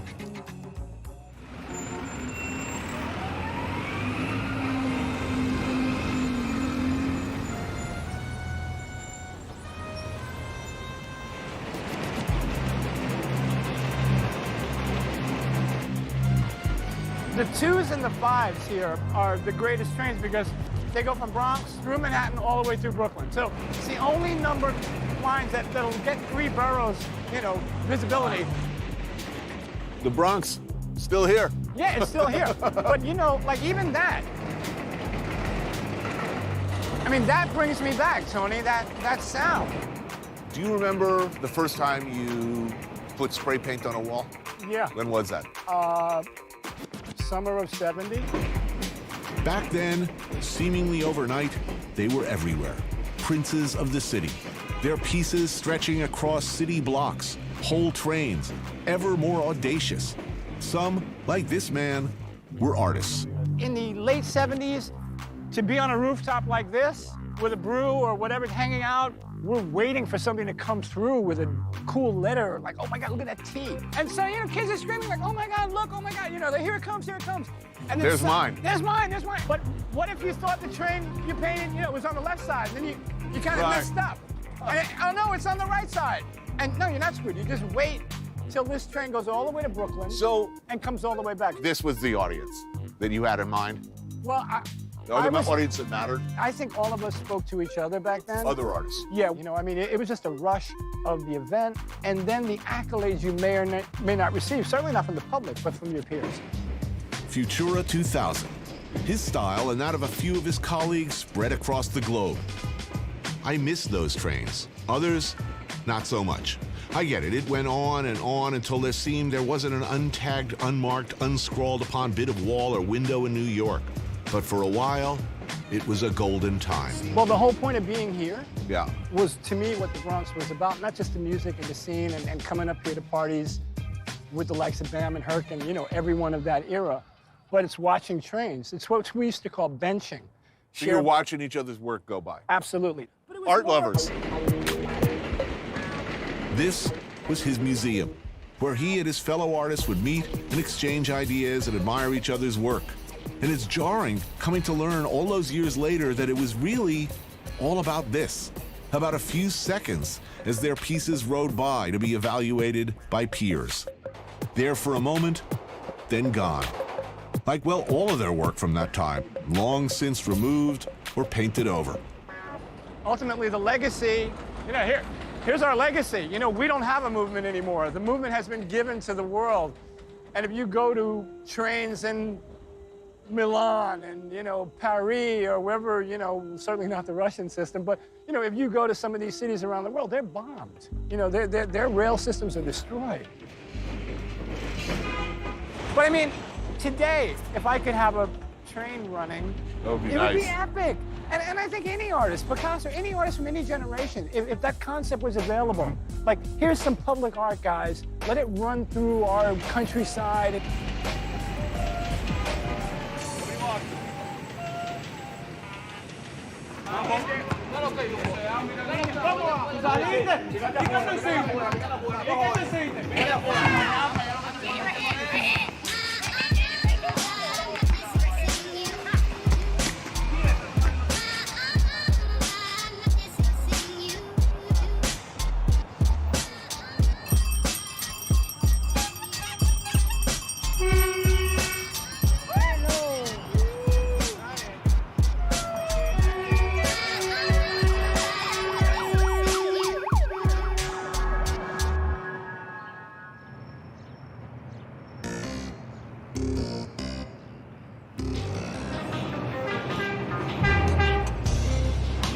Take the 6 train to the end of the line. Then do the same with the number 29 bus. Technically, you'll still be in the Bronx, but it kind of won't feel like it.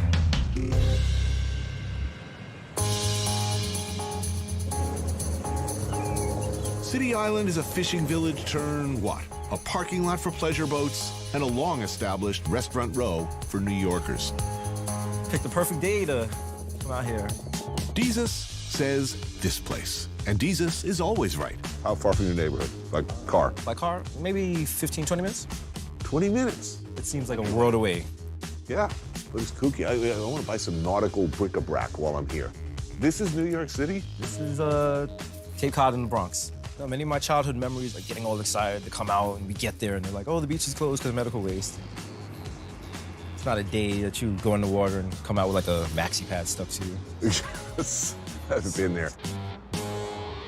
So you were here like when, like yesterday? I was literally here yesterday. Wow. For my sister's graduation, because every time you have an event of note in the Bronx, you have to come celebrate in City Island. I noticed all the big catering halls. Yeah. If you get married, you get arraigned. If the baby's not yours, you come here. Seashore Restaurant, a massive fish factory on the water of a type I'm very familiar with, having started my cooking career in one just like it. Oh, now see, this, yeah. I'm also a sentimental fool, and I love this kind of thing. Steamers, a true taste of childhood. Boiled striper and some snow crab and a nice cold beer? Yes. Thank you, Jesus. It's like a knighting ceremony. Just kind of sit up and you're just like, just take it all in. Enjoy, guys. Thank you. You know, I could have done that myself, but to have someone else That's do it, part of it. It's part of the ambiance. This is the perfect place for a date, but it's the worst food for a date. It's either a huge turn off or a huge turn on. Like, you might give a lady a preview of what they're about to get into. Right. You know, a little bib, a little sucking action. Just let them know, you know, in an hour, this could be you. Wow. I've been missing all my life. This is pretty awesome. Man. Saturday night, City Island, that's where people are going. The first European settler to come to the Bronx came in 1639. His name was Jonas Bronck, B-R-O-N-C-K. In 1874, all the area west of the Bronx River was annexed to the city. And in 1895, all the areas east of the Bronx River was annexed to the city. Then in 1898, the city decided that the two areas previously annexed should also become a borough.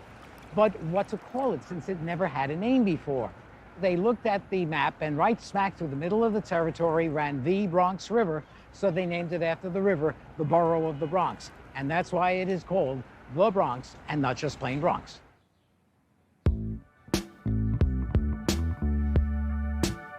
If you have a question about the Bronx, chances are Lloyd Ultan has the answer. Born and raised here, he's never really left for over 7 decades. This is a disappearing aspect of New York for sure. The real thing Jewish deli. Liebman's is one of the last. There used to be dozens of places where you could get your brisket, chopped liver, a good pastrami, some pickles, with a black cherry soda or a celery, of course, to drink. The World Series is going on. Howard Cosell is on the air. Suddenly you see a tongue of flame licking up into the sky. And he says, "This is the kind of thing that Jimmy Carter saw. Ladies and gentlemen, the Bronx is burning." The old image of the Bronx as middle class, upwardly mobile, healthy area had survived up until 1977. This shattered it. Right. The Bronx was burning, went the story, and that stuck. Politicians making the South Bronx a poster child for what was hopelessly wrong, would always be wrong, would never, we were told, get any better. So we now have what you call a slumlord, essentially. Yes, right. He's snapping up large numbers of buildings. Yeah, first of all, he takes out a huge fire insurance policy. So as he goes to these junkies, and he says, "Listen, you see that empty apartment on the top floor? I'm gonna turn my back. You take all of the lead pipes that are in there. But I have one request, please. Before you leave, turn on the water." And the water comes down, driving everybody else out. They then hire an arsonist and sets fire to the building. They collect all the money and they leave. I remember it well. I remember those years. Things were bad. Are things borough-wide? Are things getting better? Is the Bronx better? Absolutely. There is more home ownership in the South Bronx than had ever existed in history. That doesn't mean that we have reached utopia. We have not. How long it will take? I'm a historian. I look in the other direction. I would say my crystal ball is cracked. I got 4 cheeseburgers for the Bronx. Is it the best hamburger in the world? Far from it, my friends. Is it even, strictly speaking, a burger? I mean, it's small and square and steamed. It can be, especially when you eat a lot of them, as one tends to, a hate-yourself-in-the-morning experience. But if you grew up with White Castle like I did, and like Handsome Dick Manitoba did, this connects with some deep dinosaur part of the brain, evoking a powerful emotional response. These are a great cultural part of my childhood. We'd come here 24 hours a day. There were guys on their dates. There was a bunch of punk rock kids. So along with that potpourri of humanity I just described, you had these guys from the mental institution. That's community for you. That was the Bronx. That was the Bronx, man. It was great. Maybe you know Handsome Dick from such pre-punk legendary bands as The Dictators. Dick grew up, where else? The Athens, the cultural geyser, the font of art and music, that is the Bronx. And back in the day, like me, this was his special, warm, and happy place. I can go by and eat a full 2.5-hour meal, be stuffed. I see someone eating a White Castle, I still want one. You can forget Mickey D's, you can forget Burger King, you forget all those places. If you need a White Castle scratch, none of the cheap places will do. I can't stop eating these.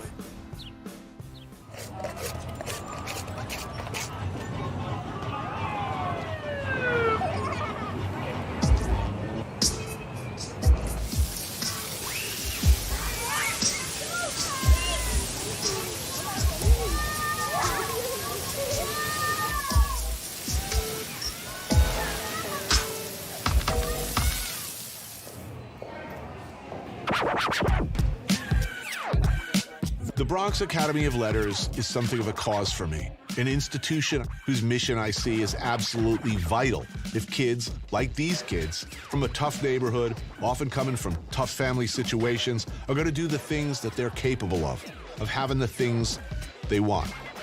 I believe that there is no way to realize your dreams if you can't articulate them, if you can't, with words, convince others to give you the opportunities, the chances you need to grasp.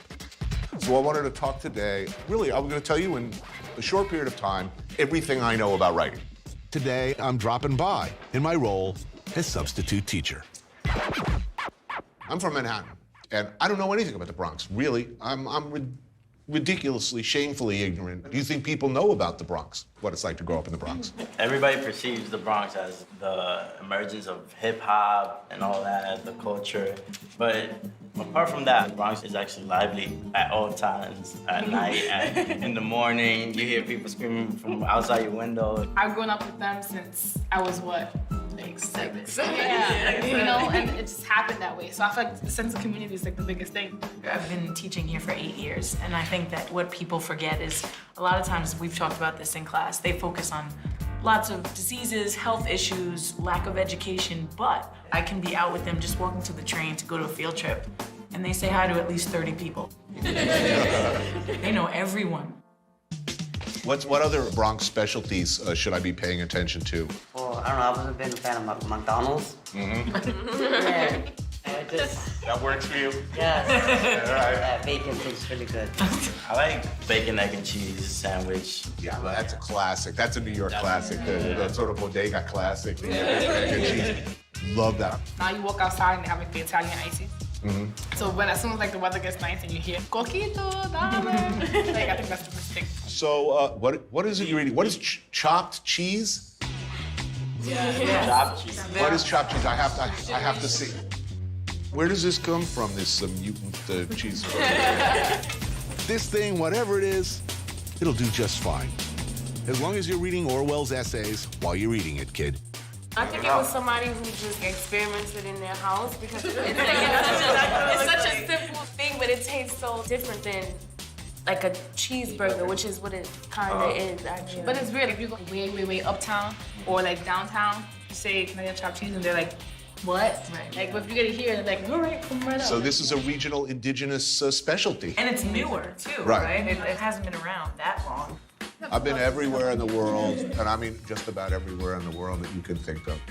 As beautiful as many cities around the world are, it's really in your blood, and particularly if you grew up here. You're living in Paris, you're gonna want a chopped cheese sandwich, and you'll be angry that you can't get one.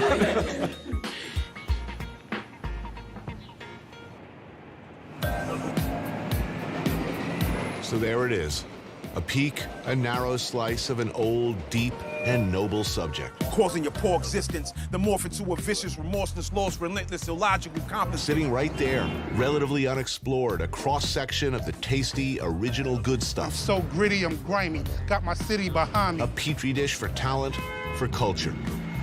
The great unknown. Go look. BX, Armageddon.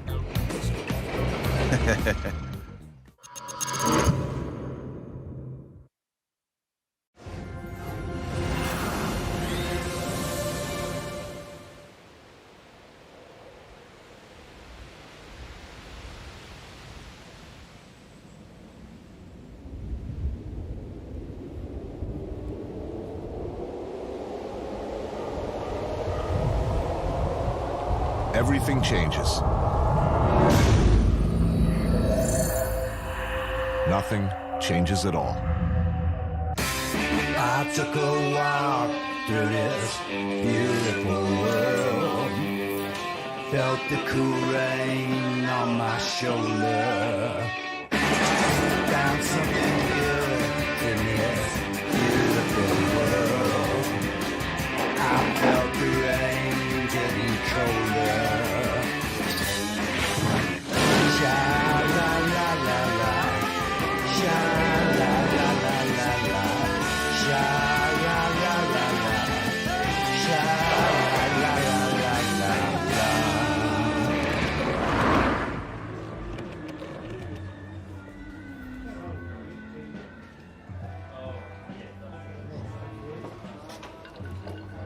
Drinking at 4:30 in the afternoon. It's the perfect time. The light is just right. It's important. Also, it's not too crowded. It's quiet. Man could have a drink in a pint in a dignified fashion,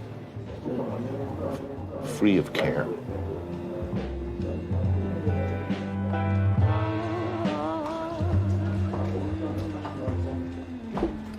Ice on. No, thank you. There you go. Thank you so much. So you're on holiday? Sort of. It's your first time in Glasgow? No, I've been a number of times before. I haven't been in this pub before, though. Oldest in... 1510 was the building. 1510. Amazing.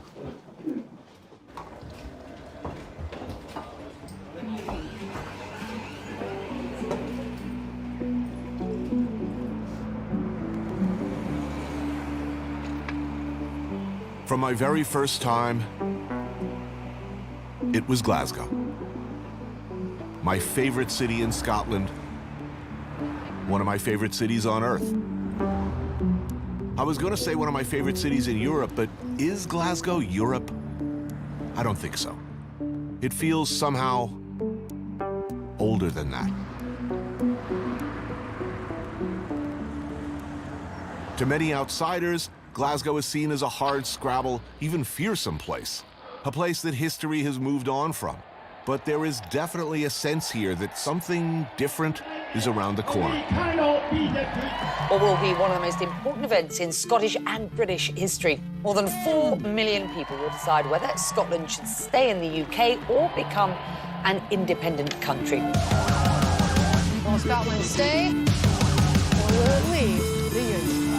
Scottish independence could mark the beginning of the end of the UK as we know it. But in the end, 55% of Scots voted to stay in the Union. That left almost half the population still hungry for independence. And with 73.5% of teenagers voting yes, England had its undies very much in a bunch over the possibility of an unraveling of the Union with Scotland. It's an idea that is overwhelmingly popular in this city above all others. Glasgow's a gutsy city. I'm told there's going to be big changes, a different outlook, regeneration, but I still hear the cries of yesterday.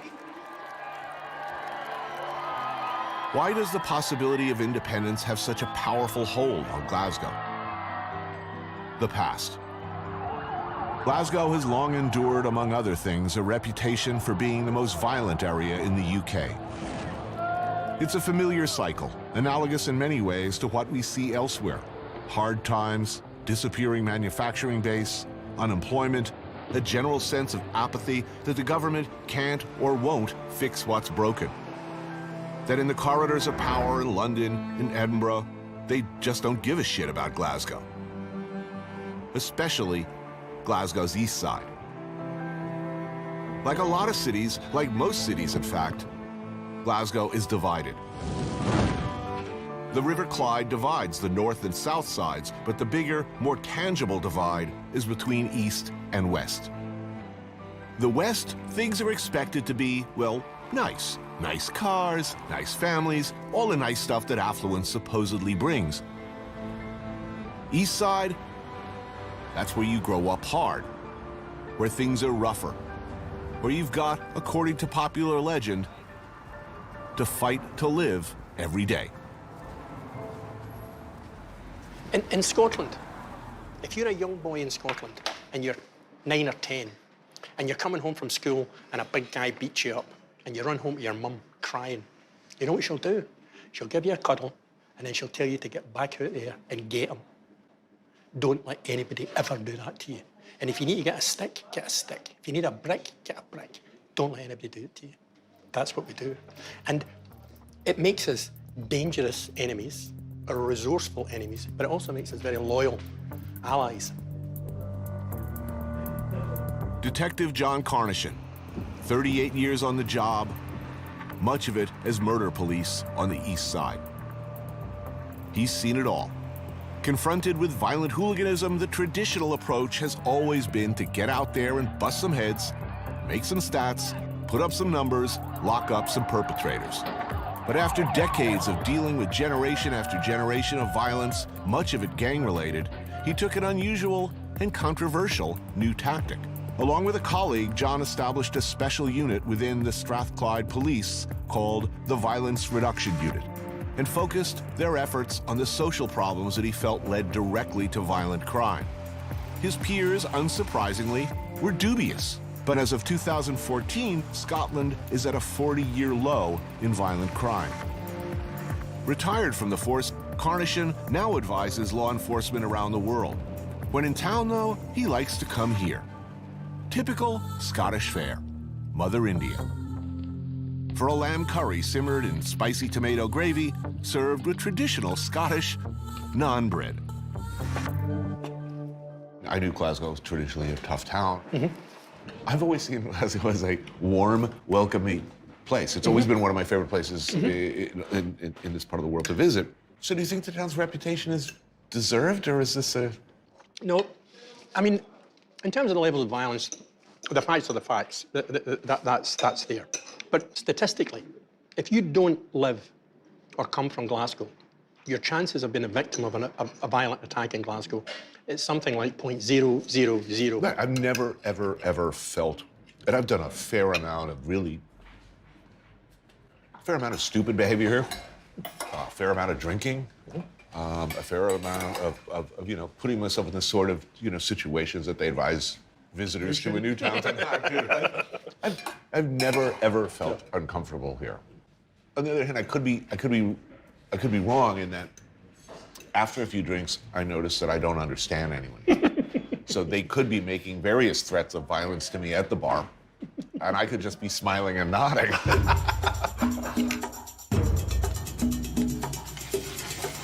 Indian food is, of course, huge here, as it is everywhere in the UK.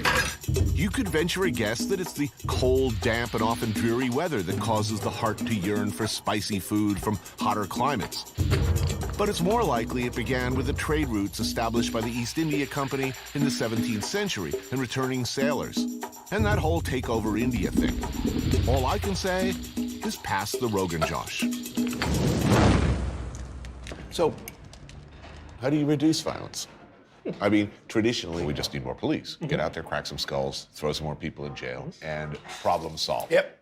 I'd say a good number of Americans probably still believe that very much. We're very fond of throwing people in prison. To suggest otherwise would be seen as coddling criminals. Absolutely, and it was the same here. We weren't making a blind bit of difference to the levels of violence. We started to think about it in an entirely different way. Violence is a public health issue. We all have the capacity for violence. People learn how not to be violent. And that's why early years is important, because things that happen then will affect their whole life course about how they make decisions about themselves and how they judge risk. No matter how good the police service is, it will just contain and manage the problem. It won't make it better. First of all, it's not what I'd expect to hear from somebody who spent 38 years with murder police, presumably busting heads and arresting people. That we should hug these little bastards. Yeah, more, absolutely. Yeah. That we should make them feel like they're worth something. I mean, I get it. I believe it. Absolutely. But everything you've been saying is no way to run for office in my country. You shouldn't. But I mean, if you say, look, this is going to take a generation, they go, oh, politicians don't know about generations. Yeah, they don't think the next election, for goodness sake. They're worried about the newscast on Monday at 6 o'clock. The headlines, yep, absolutely. The truth is, we don't have it licked here either, Tony. We don't have it sorted here. But we're on a journey. So what's going right here? Come on, let's face it, this is one of the most awesome cities anywhere. People. That's how it's going. Individuals starting to get together and say, look, this is shit, we can't keep doing this. Let's try something different.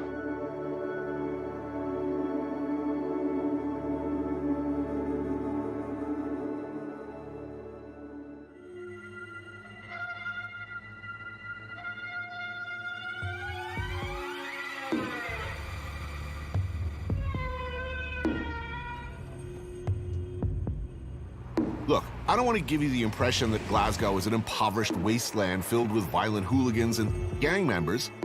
An impression shared by many candy-ass Europeans for sure, and a reputation that many Glaswegians are only too happy to perpetuate.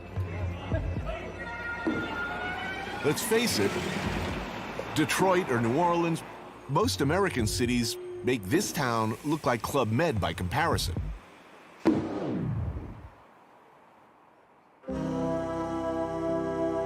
Glasgow remains the region's no-bullshit zone. What I find most endearing in this town is that if you're a native, you're probably an expert at taking the piss. A high-level style of ball-busting that approaches an art form around here. Well, it's good to be back at work again, isn't it? You don't call that work, you're a glove and you're a gun and you're a goggle. No one excels more at deflating the pompous, making fun of self-importance, turning even the darkest tragedy in a comedy than the Glaswegian. It's about life, isn't it? That's if you could understand the bastards. Super Mario Conti. He never does. This can be a challenge, particularly after a few pints of heavy or a couple of bottles of Buckfast. What a show-off you are! Glasgow has a reputation as a hard-drinking, two-fisted town. Yeah. I've always found it to be this funny, very funny town. I mean, just everybody's a natural born Very comic. dark humor. If you say in America, my father's died, people immediately are so sympathetic. In Glasgow, if you say, my father's died, Glaswegians say, what size was his shoes? We have that. Janie Godley grew up in the East End, married into an organized crime dynasty, worked as a bartender, became a very famous playwright, author, and stand-up comedian. I thought I'd meet her here at Rogano's, a very old-school institution. Thank you, Ellen. Janie's working some goat cheese thing with figs. For me, Scottish oysters are an irresistible impulse. They are magnificent, by the way.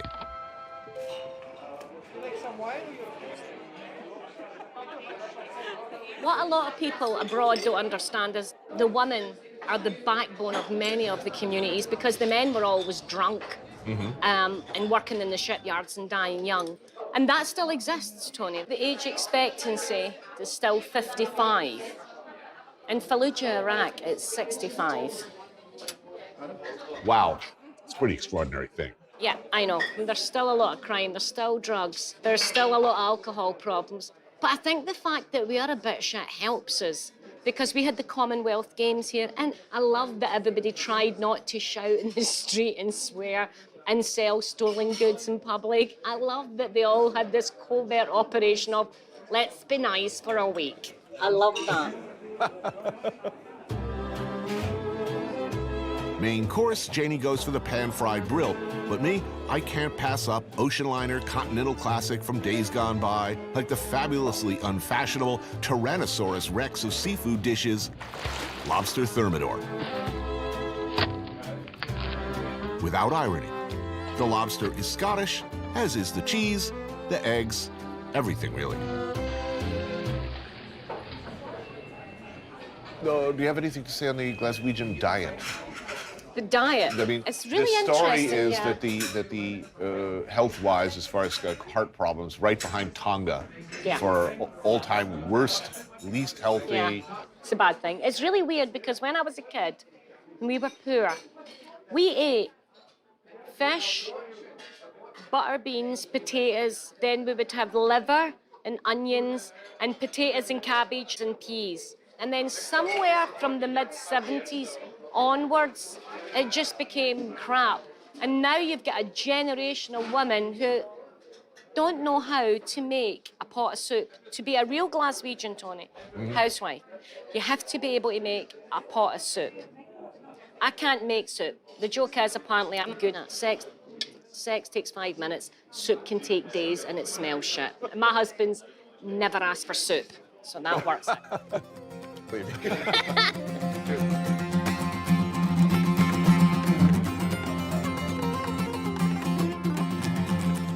There's a terrific music scene in Glasgow. The pubs are among the finest anywhere. They say Glaswegians have more fun at a funeral than people in Edinburgh have at a wedding. That does invite, from time to time, admittedly, a fair amount of knuckle-headed behaviors. If you're looking for a beer and a beating, Glasgow will happily provide it.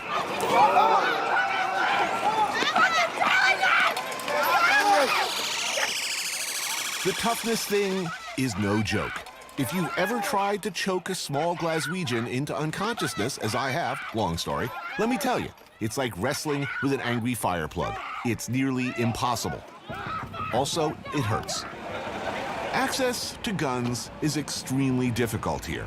So Scottish hoodlums, unable to dispatch their victims with the kind of speed and efficiency as we enjoy in the good old USA, has had traditionally to resort to the knife to do its maiming and killing, the old country way, one person at a time.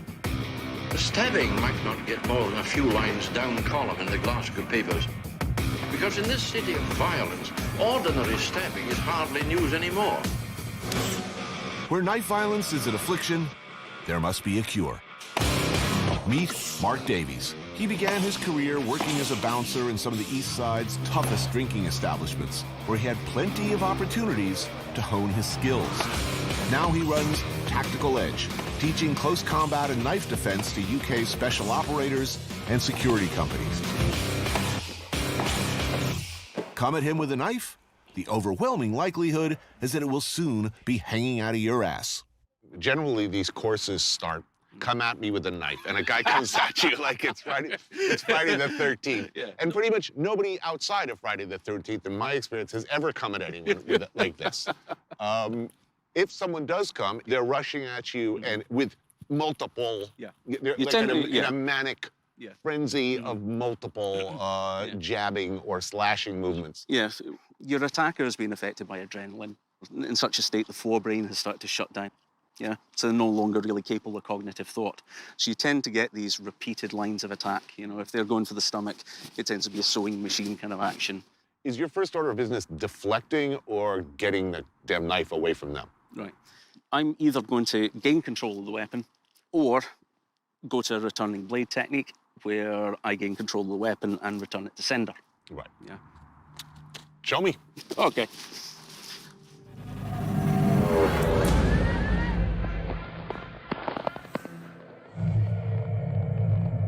The thing about knife defense is there's no magic bullet.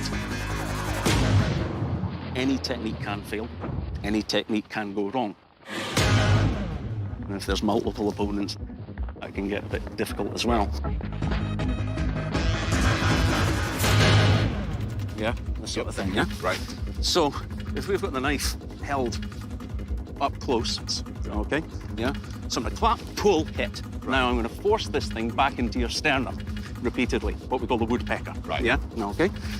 So, you know, 2 hands on, kick first, boot, back and forward. Right. Charge. That's it, charge.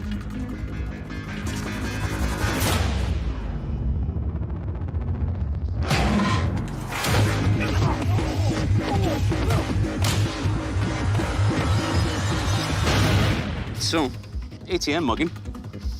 Okay.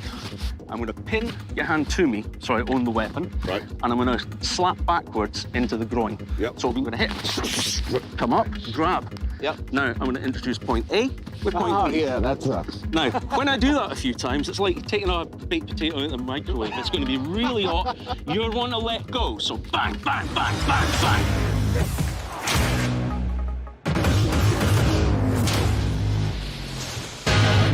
Okay, it's a little bit more close in and surreptitious, and everybody doesn't see it, yeah? So clear the weapon, just shift it to the side, knee him in the balls, straight under, wham! Return to sender.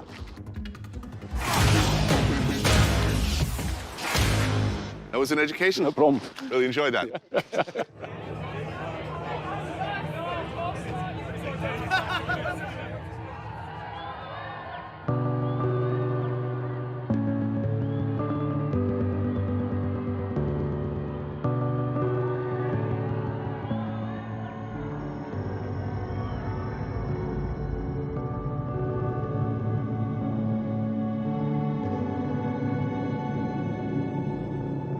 Last night in Glasgow, and enough with the deeper issues. Now, I want to go no deeper than the bottom of a bubbling cauldron of hot grease. It's out there. It's calling to me. I want it now.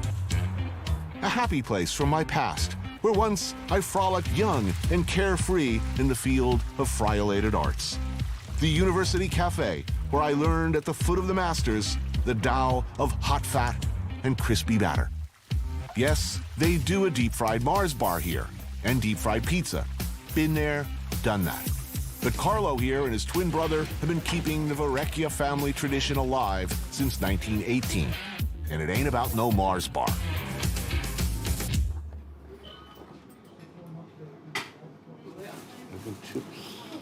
I'm tempted to just go completely nuts for all of the things that I like pie, beans, and chips. Like, I don't even know what kind of pie, but I want it. The macaroni and cheese is tempting. Haggis I'm doing. Couldn't resist that. Cheese Beano. I don't even know what that is, but I kind of want it. Ooh, sausage roll. I do like a good sausage. I order the fish and chips and some haggis.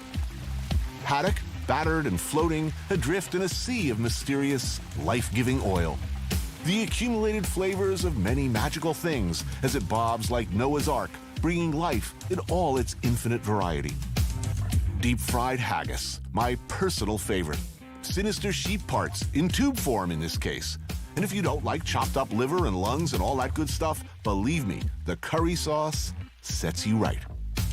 The combination of French fries or chips in the local dialect with curry sauce and with cheese is perhaps a bro too far. Guy Fieri in a kilt. But what the hey? I'm pretty sure God is against this. Oh, yeah, definitely. Oh. That's good. It doesn't eat well with a fork. You really got to pick this up. I'm so ashamed.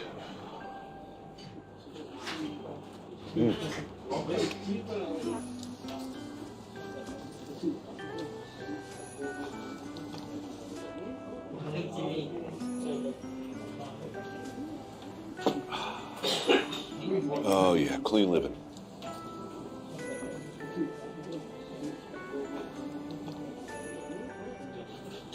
That's really one of life's great pleasures. Don't let them tell you otherwise. They're lying about you, Mr. Haggis. There was no more unfairly reviled food on earth than haggis. Its ingredients are, in fact, no more unusual or bizarre or unappetizing than any hot dog you ever ate. You know, how many anal glands are in a chicken nugget? I don't know, and I'm not suggesting there are anal glands in a chicken nugget, but would you be surprised if there were? We'll get to the bottom of this. Back to you, Wolf.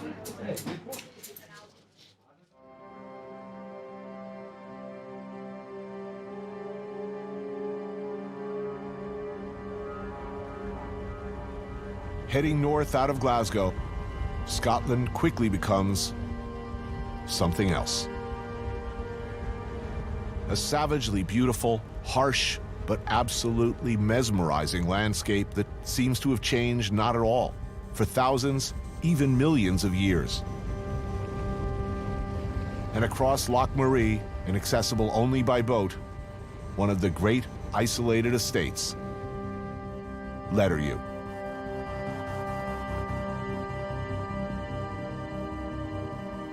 It's the favorite retreat of my friend, Adrian Gill. More widely known as A.A. Gill, he's the much-feared and widely followed restaurant critic for the London Sunday Times. A regular columnist for a spectrum of magazines, author, traveler, and one of the finest essayists of our time.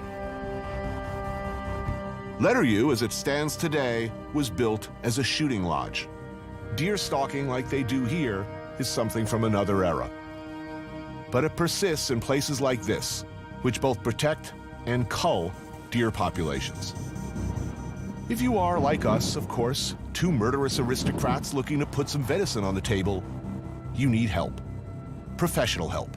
And estates like Letteryu come with a stalker.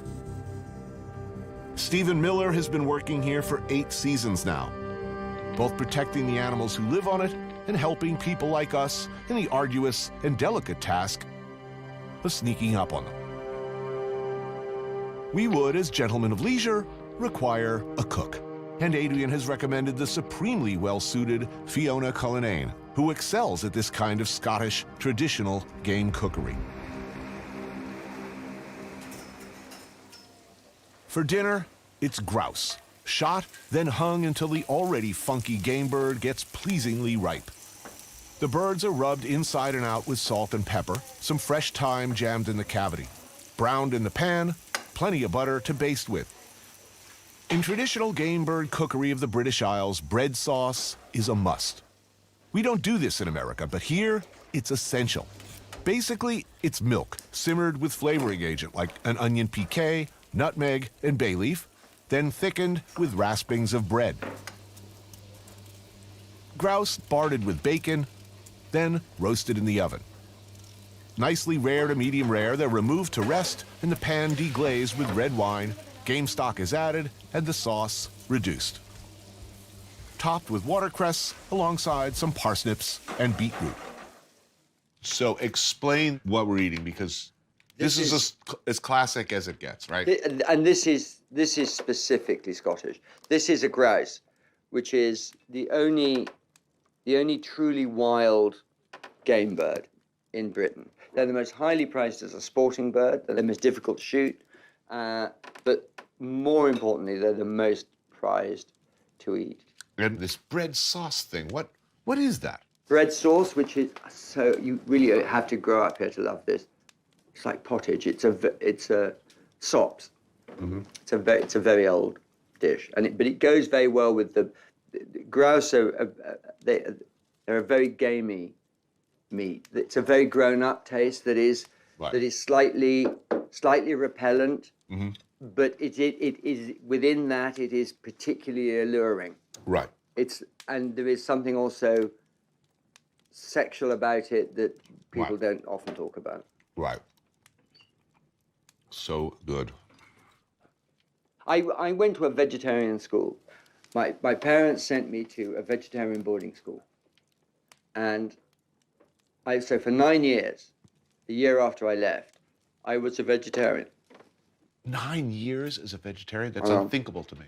And then I decided not to be. And I made the decision that if I was going to eat meat again, that I had to be prepared to do the whole business. Right. You got to be accountable.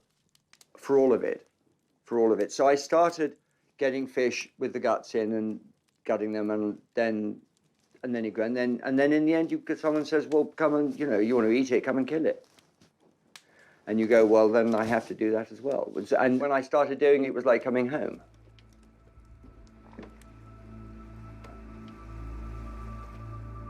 And that's the thing with being on the hill.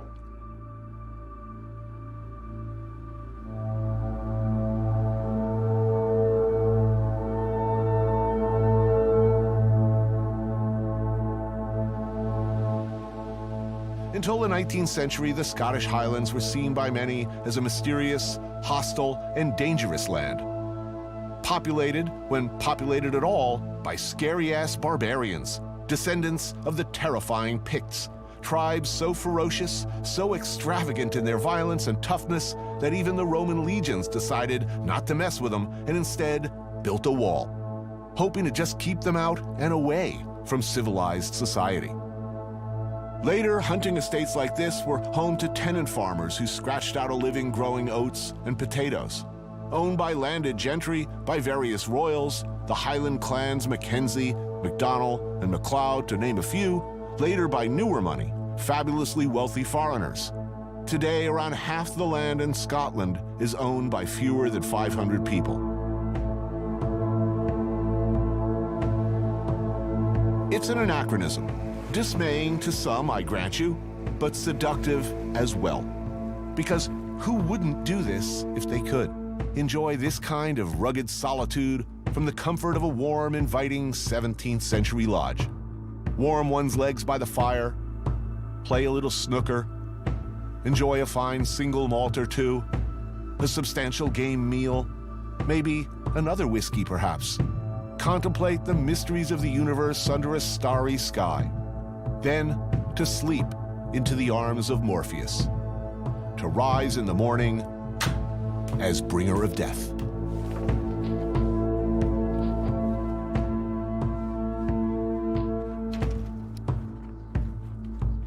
Stephen and Adrian keep calling it the Hill, but that ain't no hill I ever seen.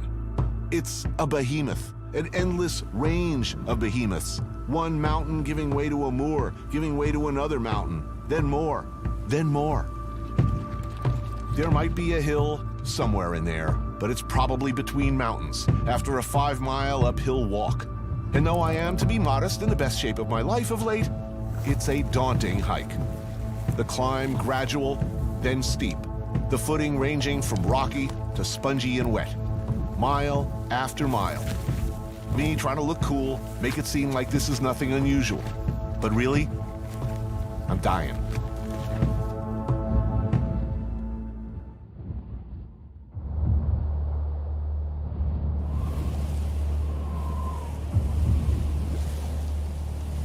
We walk the highlands for hours. Our stalker, Stephen, finally identifies a red stag of suitable age and size. One ready, in the parlance, to be taken off the hill. Getting in a range without scaring him off, however, is another challenge. Just to come back round. We need to circle around the mountain to close the distance. Like, but there's not a lot I can do, you know? You've got to get past them, like. Okay. So we go slowly.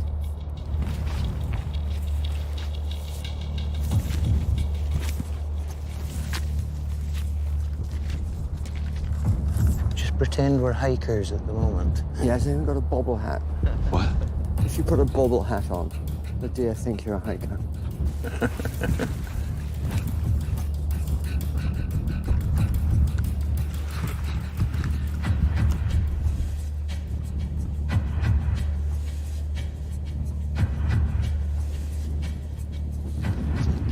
Just in front to the... Can you see the antlers? Yeah.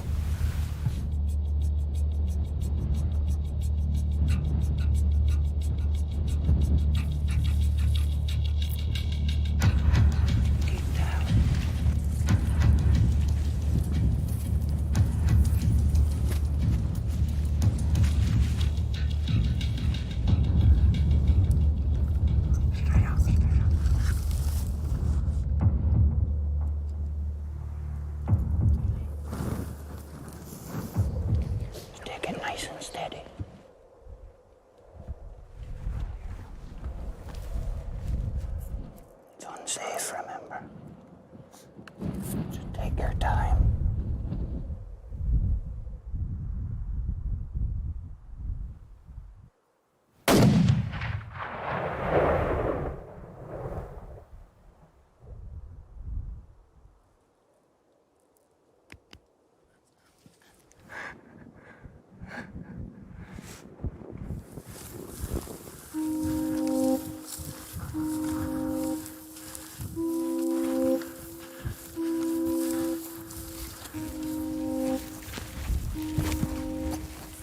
That's a nice stag. 10 points. Is that good? He was never going to get any better. Do you want to use your knife? Yeah.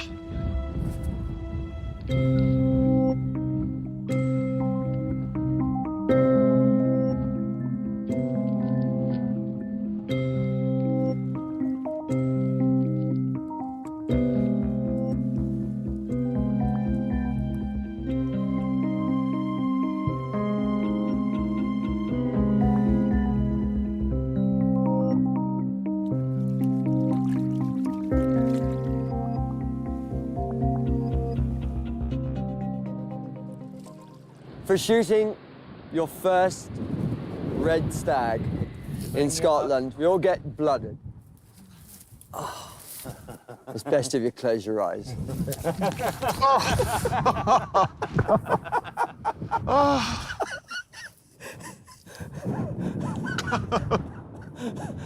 Oh, okay.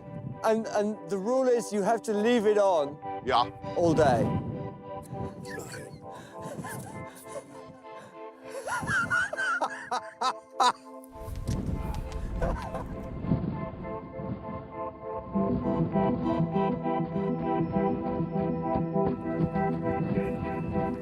How's it going, chaps? As getting vehicles up here would be both difficult and destructive, the estate has maintained the tradition of using Highland ponies to retrieve the stalked deer.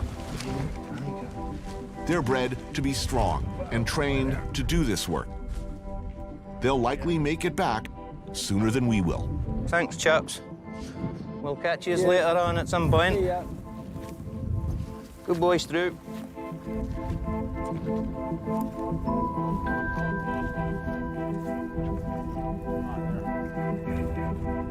I'd thought coming up, my legs burning, I can't wait till that nice, easy downhill walk back. But as I soon find out, the walk down is even harder.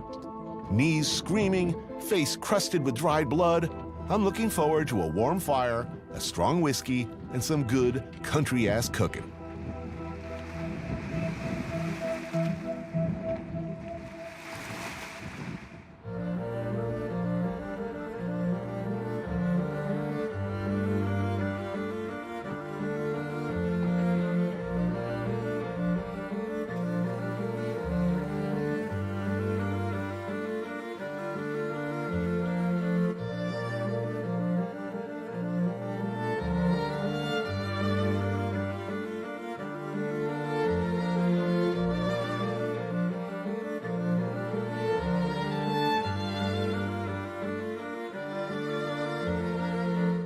So what do you fancy with the venison?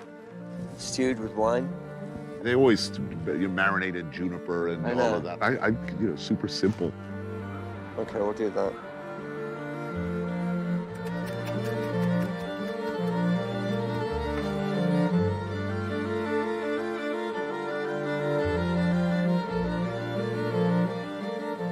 The venison is seasoned with salt and pepper and rosemary, seared in duck fat, and then into the oven. A pan sauce made from the fond, red wine, and deep game stock, sweetened with currant jelly and finished with a mellowing knob of whole butter.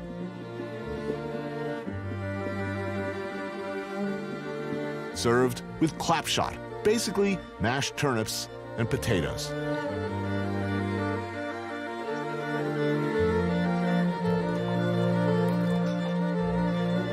That's it, that's the end of the season. Tuesday the girls will be getting And you it. start killing the girls.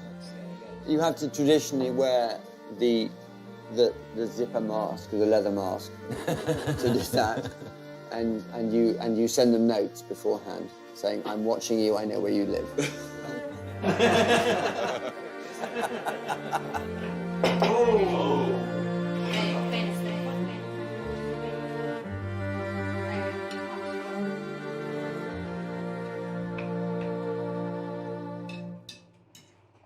We deserve this. Oh, we've worked for it, huh? Yeah. Literally the greatest feat of strength of my entire life. Never at any time in my entire life have I done anything remotely so physical over a sustained period of time. Really? Never. Look how well you look. At no point previously in my life would I have been able to do it. Thank you, guys. Cheers, the best of health, folks. All the very best. Stand you up. Stand you up. Good shot. The hill's now a safer place. A safer place for ramblers. It's a lot safer now that we're not on it, mind.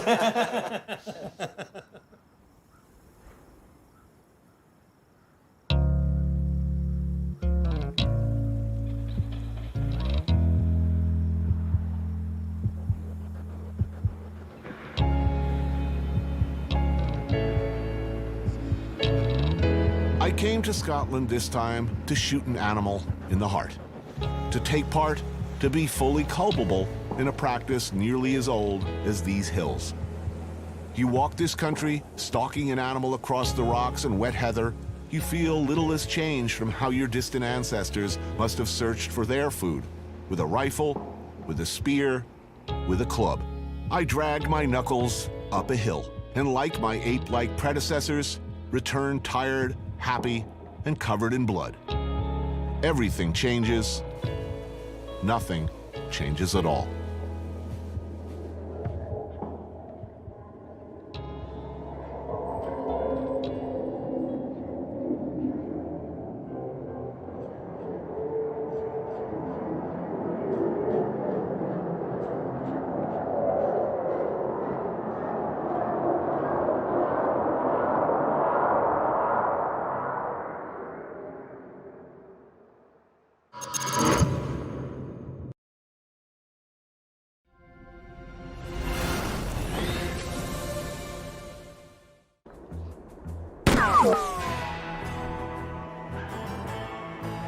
Since I was 14 years old, I always wore cowboy boots.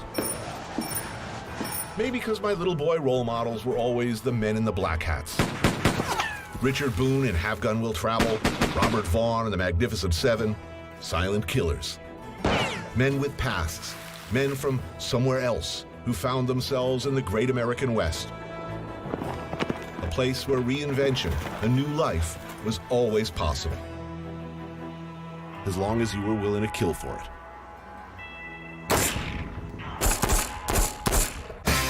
I took a walk through this beautiful world.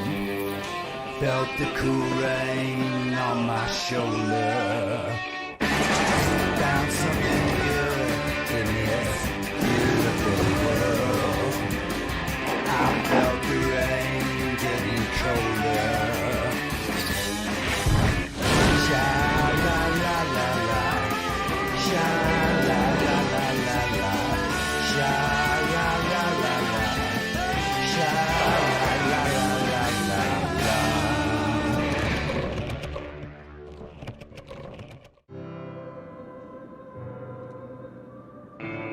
The Western myth has pretty much captured the American imagination. None of us can escape it. For ages, we identified ourselves with the image of the lone cowboy, the perception of frontier values, self-sufficiency, rugged individualism, the freedom of wide open spaces.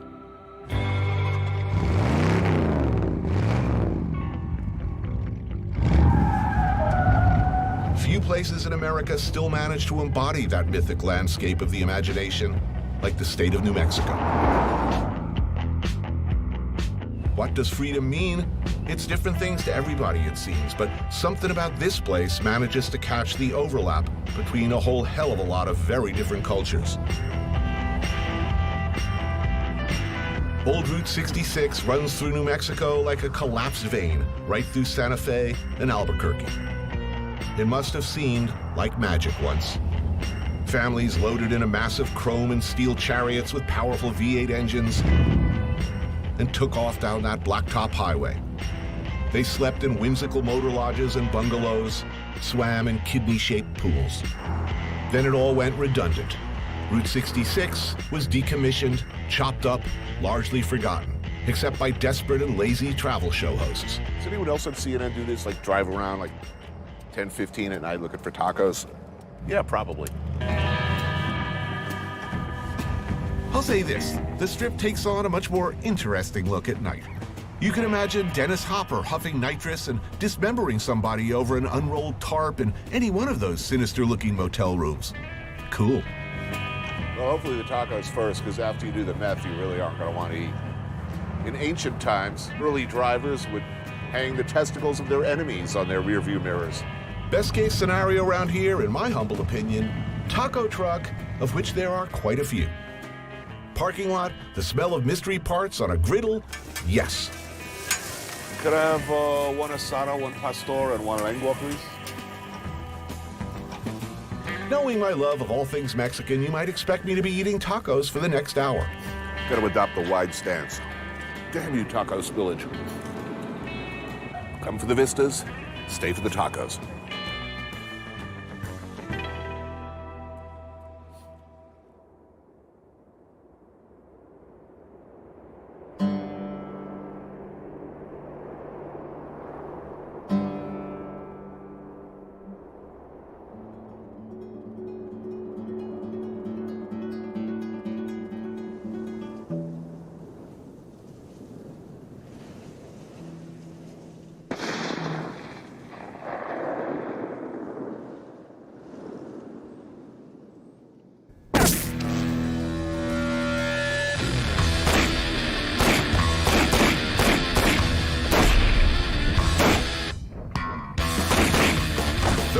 Per magazine of steel-jacketed destruction as fast as your finger can pull the trigger.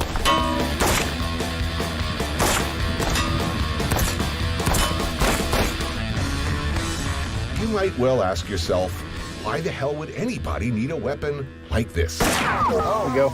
The AR-15 is one of the weapons most reviled by gun opponents. It's also America's favorite rifle. Never thought I'd say that a guy from New York's a natural when it comes to shooting an AR-15 in New Mexico, but I'm impressed. As a nation, we love them. There are about 4 million in circulation. Those are the facts. Basically, AR-15 is a semi-automatic civilian version of an M16. And the funny thing is that in relation, this gun is almost identical to this gun, but this is the one that's evil. Shoots the same caliber, same magazine capacity, just looks a little different. I'm an East Coast guy. I'm a New Yorker. But culturally, I come from a place where a glimpse of a weapon on somebody at a bar, in the street, it is reason for panic. Here and in much of America, in between New York and LA, you walk into a bar and you see somebody with a weapon. It's like, you know, that's my neighbor. You know, maybe he's going hunting. Maybe he's, who knows? Most people you know own guns? Everybody I know. Everybody. Pretty much everybody. I had a rifle before I had a baseball bat. Meet Jesse, Bill, Bo, and Daniel. Pretty much who we are talking about when we see the latest stats on gun purchases in America and shake our heads uncomprehendingly.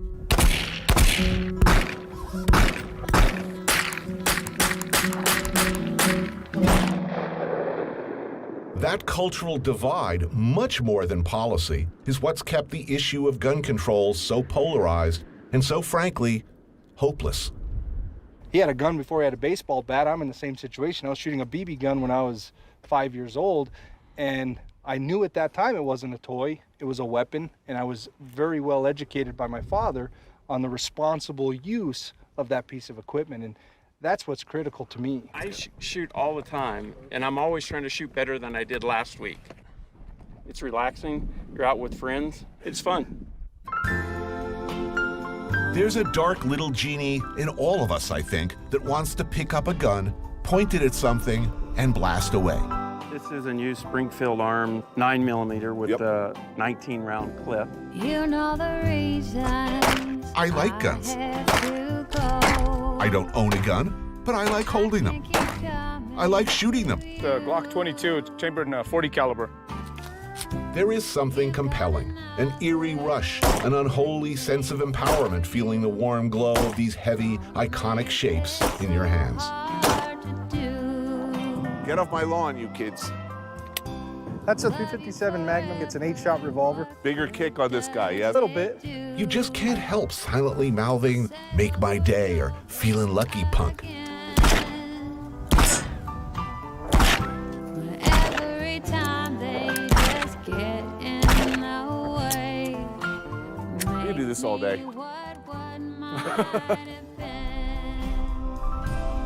Whatever your opinion on the subject, fact is, gun culture runs deep in this country. This one I grew up with, yeah. I shot my very first turkey with this gun at 12 years old, actually. That's a 22 rimfire cartridge, and that is probably the type of firearm that most kids start off with. These guys, I'm guessing, are not people I should be worried about. They are nice and exceedingly patient with the city boy who wants to play with their guns. That there's a .338 Winchester Magnum. That's a big cartridge, heavy bullet, kind of for very large game like elk. There's a target up on that hillside. Can you see it? Now watch Mr. New York City liberal shoot that target out there from 244 windswept yards. Oh, wow. Now, am I accounting for windage, dropping, and wind distant? What? Yeah, you want to aim 13 millimeters to the left, 4 millimeters high, and you'll hit dead center.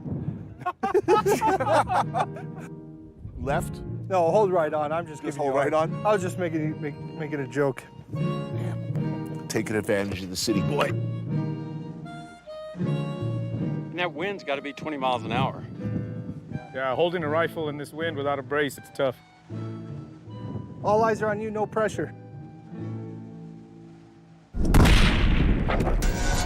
Pretty close, huh? Yeah, he may have been a hair left.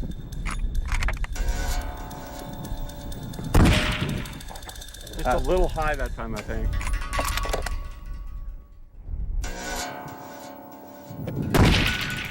Little right.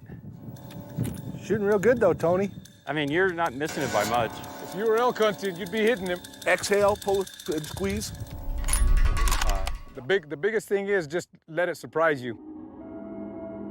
As you're pulling the trigger, squeeze it slow, and every time it goes off, it should surprise you. That way you don't flinch.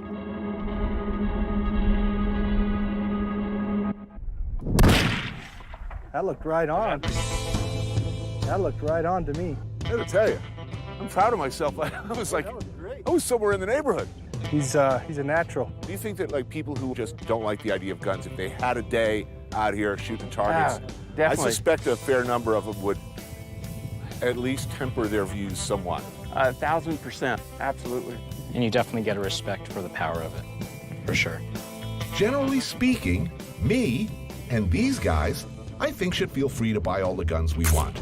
It's the rest of you I'm not so sure about. Oh, I know how to shoot beer cans. When the zombie apocalypse comes, I'll be ready. As long as they're holding beers.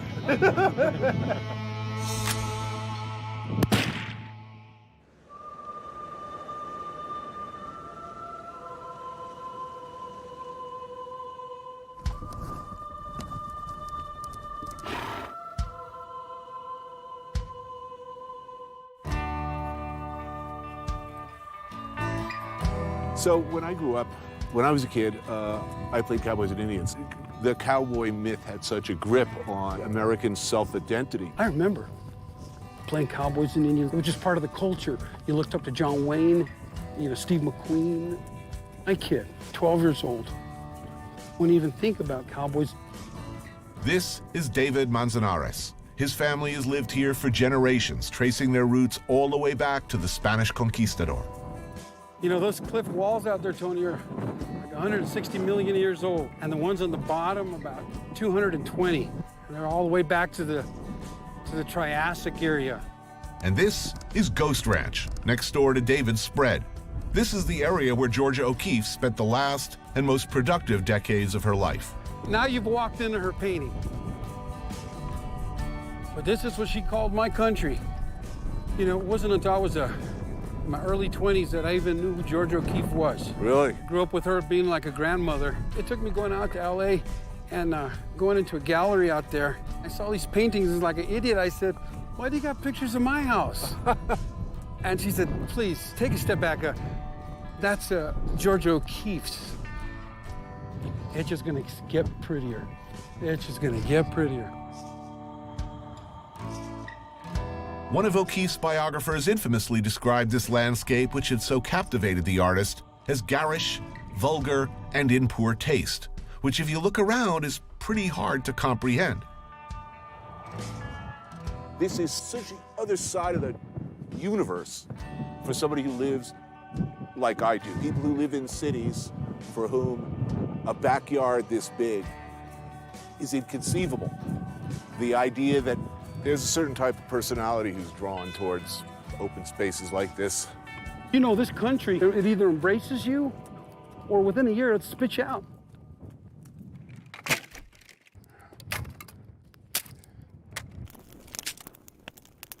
We reached the end of our trail at a place called Valley of Thieves, once said to be a haven for infamous cattle rustlers. Of course. They call it the rabbit. Ladies, you know what I'm talking about. Jesus, I'm in my 50s. It's still with the jokes. I gotta find a distinguished segue into adulthood one of these days.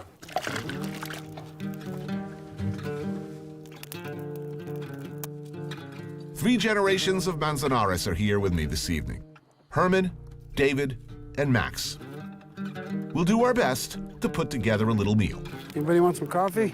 Yeah, I'll take some of that. Cream, anybody? Nah, who am I kidding? I'm a city boy. I need a cream. Need some cream? Yeah. Trying to get all Jack Palance here. Come on. Who am I kidding? We're also joined by Dan Flores, respected authority, professor of history, author of the book Horizontal Yellow, Nature and History in the Near Southwest. How Spanish is New Mexico still? I mean, how powerful are the echoes from Spain? Spain was in control of New Mexico for far longer than Mexico was. Well, I think a lot of these New Mexican families are 10 generation and 11 generation. When they look back on themselves, they think of themselves as Spanish. Those traditions, they've continued to thrive in these little pockets. We're cut off from Spain. So I once worked with some people from Spain, and they kept cutting up and snickering at me. What they told me was, okay, you can knock it off with the Don Quixote phraseology. It's the equivalent of me today talking, say, top of the morning to you, sir. Really? And they were like, stop making fun of us. And I said, you know what, I'm not making fun of you. That's the way we speak. You know, we go see Grandpa, that's all he knows is 500 years ago Spanish. Maybe if we're lucky enough, we'll have Grandpa play his harmonica the way he used to on the cattle drives. But I have a plan here on this meat. All right, the meat is yours. All right, good.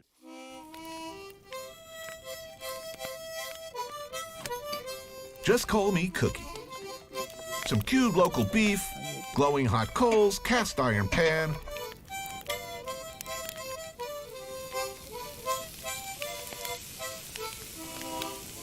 What are those, just pureed green chilies here? Yes. Beautiful. Yeah, I'm gonna throw those chilies in a little bit and stew it for a few minutes and we'll be good.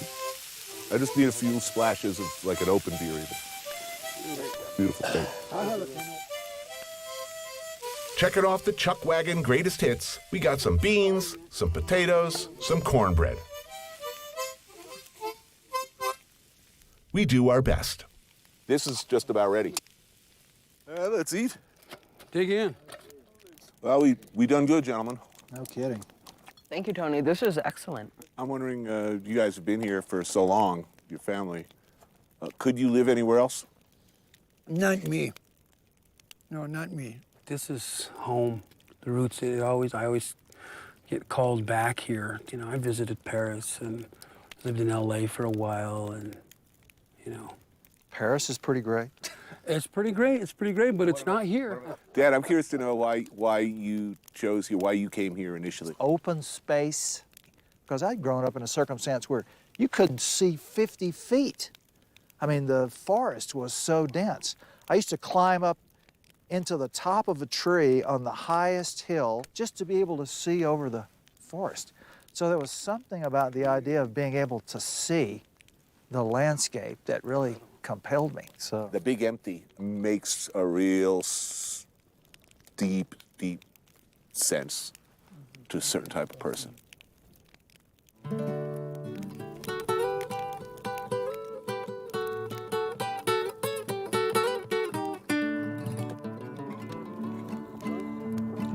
De colores se visten los campos en la primavera. De colores son los pajaritos que vienen de afuera. De colores es el arco iris que vemos lucir. Y por eso los grandes amores de muchos colores me gustan a mí. Y por eso los grandes amores de muchos colores me gustan a mí.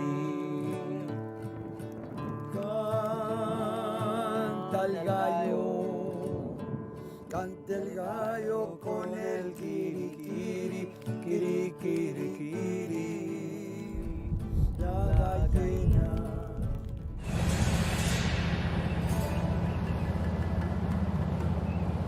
Since before 1598, when Santa Fe was established as a province of New Spain, grizzled frontiersmen and hardy pioneers have come to this unforgiving landscape to eke out a difficult existence.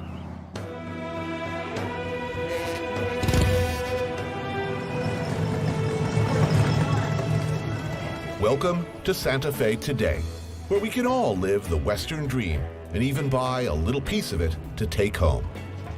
You gotta love it. We pretty much eradicate the Native American culture, and now in newer, more politically correct times, we decide we love Indians and all things Native American.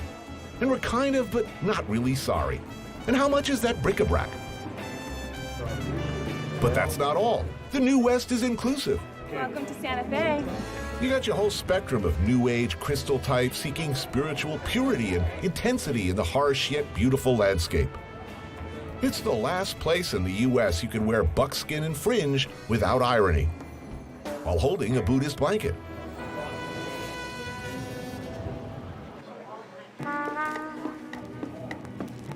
There is, buried deep inside this ordinary-looking five and dime, something truly authentic.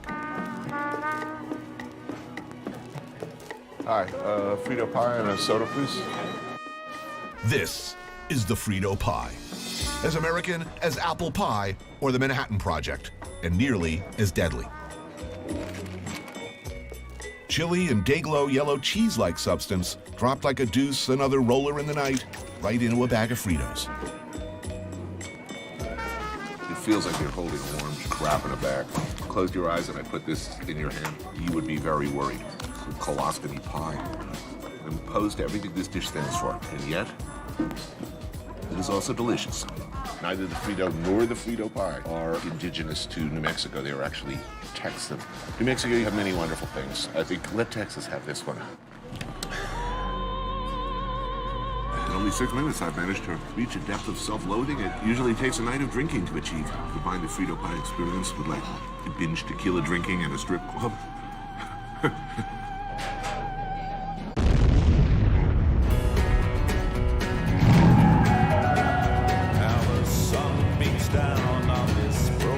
A warm, spreading glow fills my belly as I set out once more in my mighty Ford Galaxy.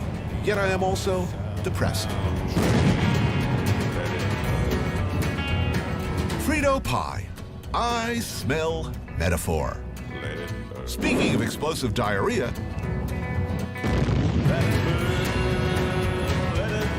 did you know that the first ever atomic bomb was exploded in 1945 in the desert of New Mexico? Sushi bars, galleries, Reiki massage studios. Crystals? We got them. I I think I need to adjust my beds or something because I just see dark portents in all of this. Well, there are a lot of Just dark need some portents. food. All I've had today is Frito pie. This food will lighten you up, I guarantee you. Horseman's Haven Cafe sits next to a gas station and is about as far away from the plaza as you can get without leaving the Santa Fe city limits. It has a special feel of chilies grown specifically for this restaurant and nowhere else. I meet back up with Dan Flores for a little historical perspective over some of Santa Fe's most beloved New Mexican fare. I've known people who have journeyed 300 and 400 miles to come and eat at Horseman's Haven. Enchilada with carne adobada, cubed pork in red New Mexican chili sauce with beans and rice. Gotta have that. Some pozole, a stew made from soaked hominy and pork, and sopapilla, a fried bread like a spoon bread or a Johnny cake. Did the early Spaniards, early cattle railroad men, and the people on the way to making this America, were they romantic about this part of the world? They thought of it as a hard place. For one thing, it was exceedingly remote. When you were here, this seemed like one of the farthest reaches of the globe. I mean, initially, Americans began coming here because they perceived that Santa Fe was so remote from the rest of the Spanish Empire that it was possible for the United States to pluck it. I don't think anybody becomes romantic about it probably until the Taos painters arrive. Starting a long-running tradition of artistic pilgrimages to catch the spiritual groove. Every kind of utopian dreamer, eccentric, new ager, they all came here in search of whatever. Chilies. Chili. All right, thank you very much. Level 3. That's level 3? Yes, sir. All right. Okay. All right. We will be careful, indeed. New Mexican chilies come in two varieties, red or green. That's by the way, the state question in New Mexico. Red or green. Red or green. Ordinarily, I like green. It's like Yankees or Mets. You gotta pick one. This green, however, is not ordinary green. My face is burning off. This ain't normal. Oh, God. This hurts. I'm gonna join you. Fate lies right here. DEFCON 1, 2, 3. It's a slow roll, too. First you think it's gonna be okay. Then it's not. There's nothing to do but wait it out. I believe they use these same peppers in pepper spray. For repelling grizzly bears, if that tells you anything. Yeah. Shot glass of that would put you in the hospital. No kidding. And everybody in the restaurant seems so calm. Maybe they're not eating this. They're all just trying to muffle their screams.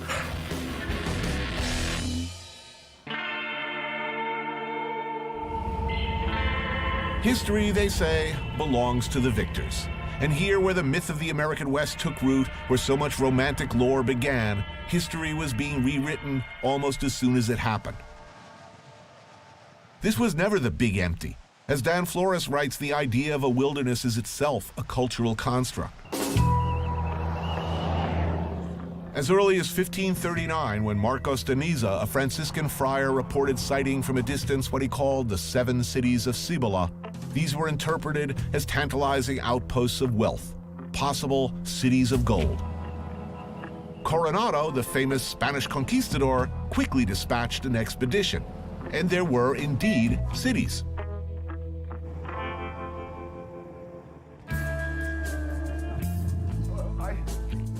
This is Zia. Awesome. Well, thank you for having us. The home of community leader Ivan Pino in Zia Pueblo. I'm here to join him and his nephew Robert and family in a traditional hunt.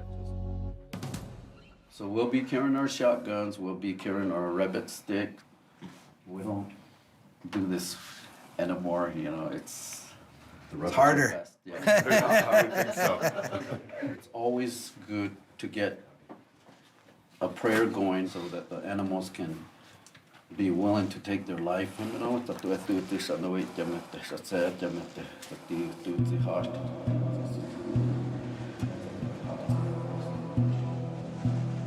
The Pueblo, who lived here continuously since around 1250 AD, had long before the Spanish or anyone else arrived, a highly organized society. They'd built multi-level adobe apartment blocks. They farmed the land, irrigated crops using intricate water diversion systems. All this in what sure as hell looked like a harsh and unforgiving land.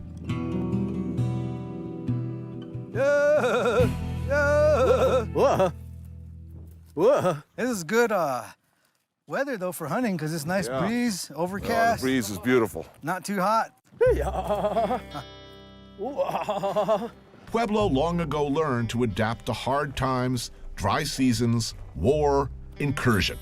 There were years where there was nothing, and they had to deal. Oh, come on, we found a pack rat. Our first pack rat. In preparation for the summer solstice ceremony, game like rabbits and pack rats are collected for the medicine man as a payment for his services. How you notice is that there's some droppings, fresh droppings. We see the droppings, we know there's one around. And this time of the day, they're gonna be inside their homes. There's too many predators around. It's not easy. Once you find a nest, you gotta dig after the little burrowy bastards. You hack. You dig. You dig some more. It's a lot of work for a small I was road. just thinking that, yeah. That's what our ancestors had to do sometimes, you know, when times got hard. Right now, there's this drought going on, and if we didn't have the grocery stores. Right. Then hopefully you flush one cleanly. You get it? Got it right here. Right. And give them a good whack on the head. The ratio of work to protein is not in the hunter's favor. Its whiskers and a little bit of his tail and plant it back in here. To ensure regeneration of this once vital source of food, tradition and ritual requires returning a part of the animal back to the nest. I will never go hungry.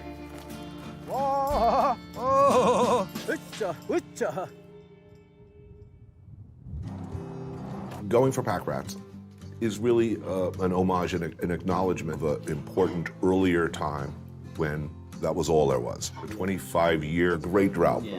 As a city boy, I am greatly relieved these little critters are for the medicine man and that we won't actually be eating any of them. Instead, Linda, Ivan's wife, is preparing a pretty traditional menu. Nothing is wasted when a big game is brought home. You know, we dry up and dehydrate the bone. Deer bone stew, red chili stew cooked with dried elk and potatoes, pinto beans with chicos, that's roasted dried corn, and tortillas.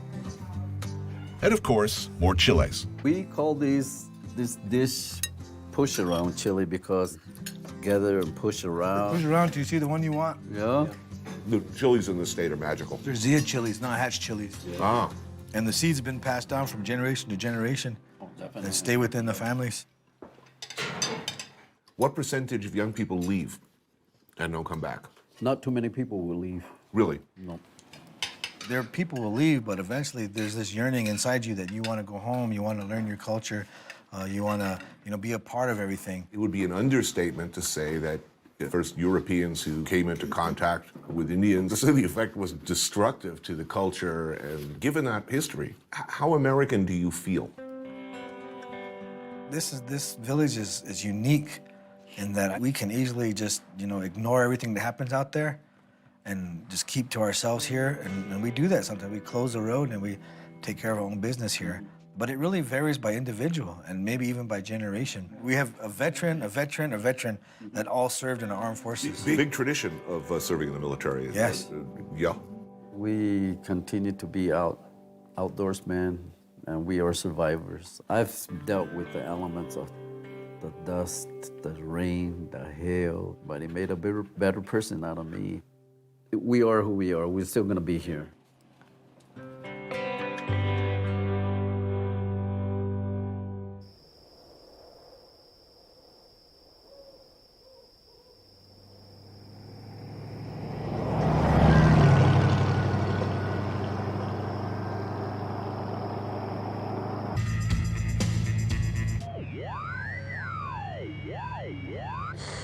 UFO activity is spiking, and I don't need to look out my window to know that animals are behaving strangely.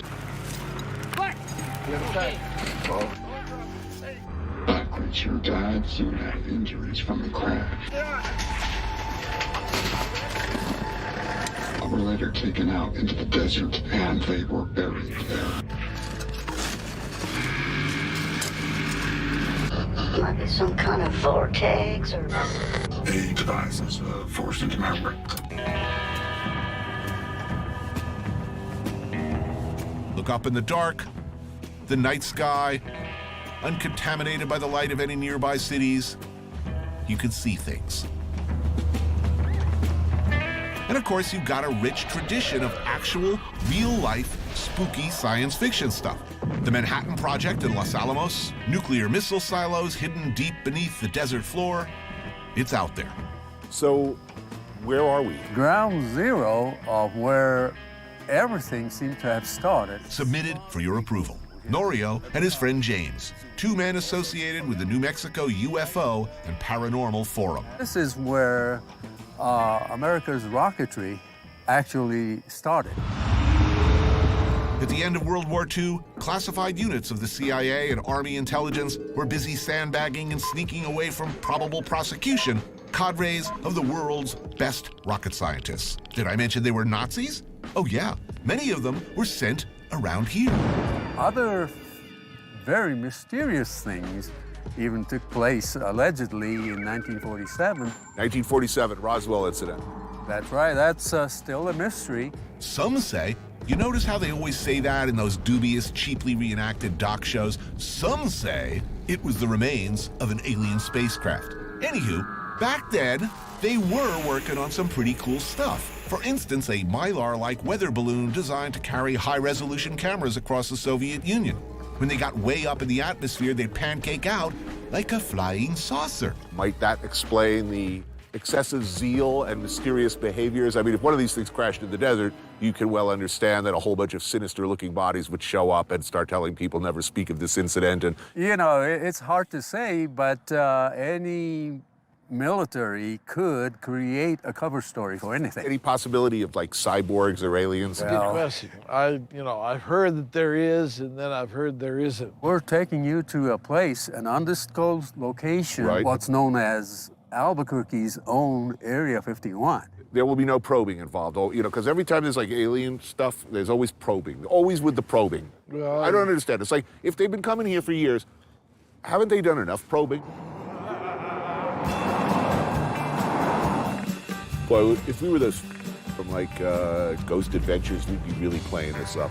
Some say that this area was used for sinister experiments, German-speaking cyborgs. We need to find some crackpot scientician. This is even better than Area 51. This is like Area 61. Area 61 turns out to be a fenced-off view of essentially Kirkland Air Force Base. The leading edge, military research, development, and testing. At night, there's a lot of lights. It's a huge complex. Fact is, there was, and still is, some pretty cool stuff being tested out there in the desert. Maybe for DARPA, or NSA, or the Air Force. Who knows? Do you think there are do you think there are other life forms among us or who visited this planet? Yes, I do. What do you think? Well, personally, I have a different opinion. This whole alien concept is a cover story in order to conceal certain kind of projects. But I could be wrong. But I try to be a realist, but I'm open to anything.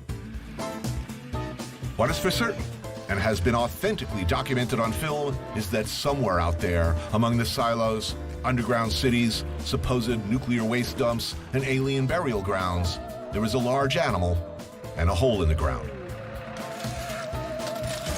What strange beast, even now, is being loaded into a grave-sized pit in the desert for me?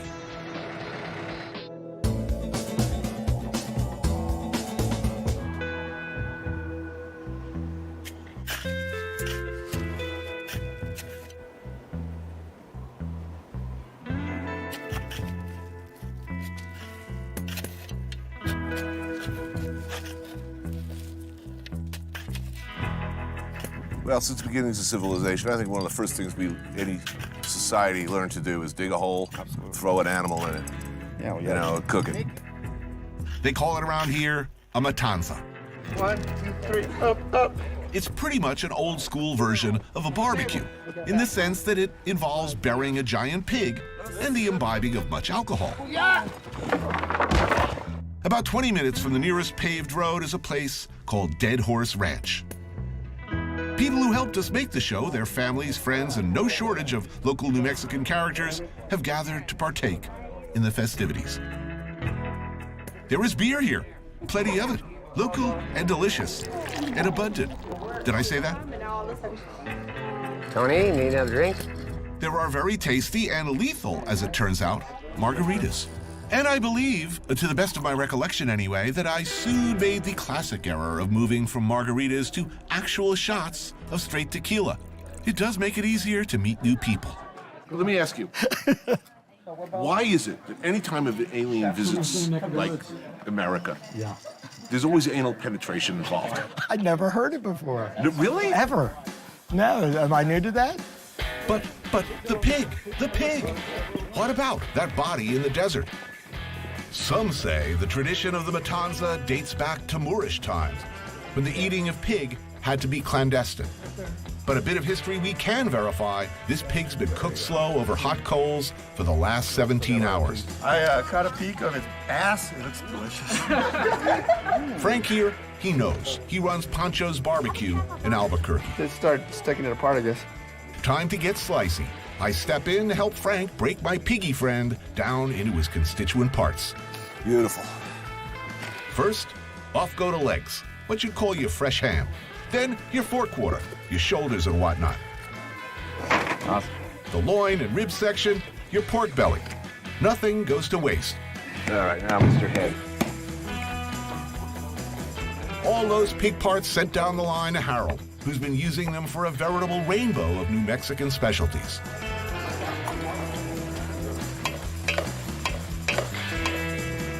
None of our 300-pound friend will go to waste. He's getting shredded for tacos, added to the beans, cooked up with pozole.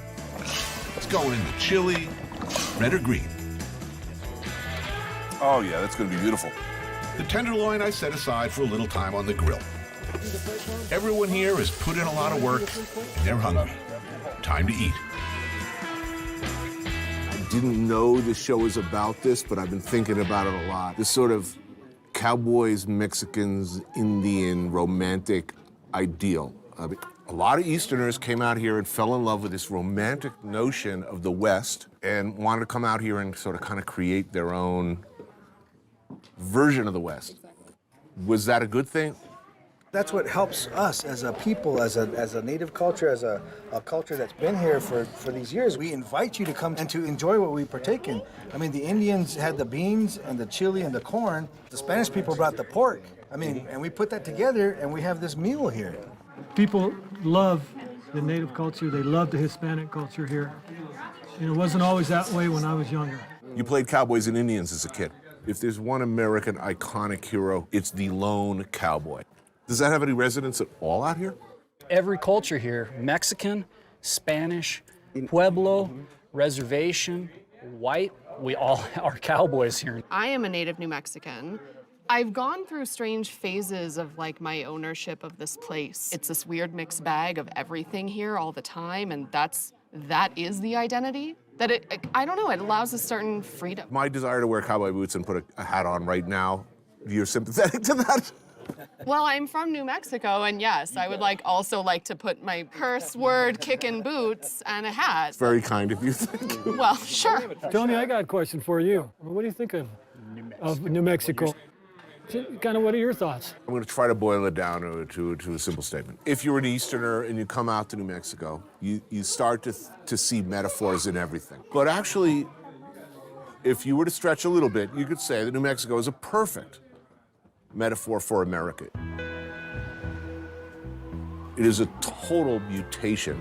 It's got Spanish, Mexican, original American, and add a tinge of radioactivity. This is what America really is. To one degree or another, we are an immigrant culture.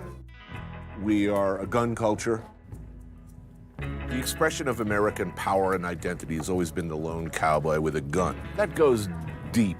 This is the heart of the American dream. Love it or hate it, this is it.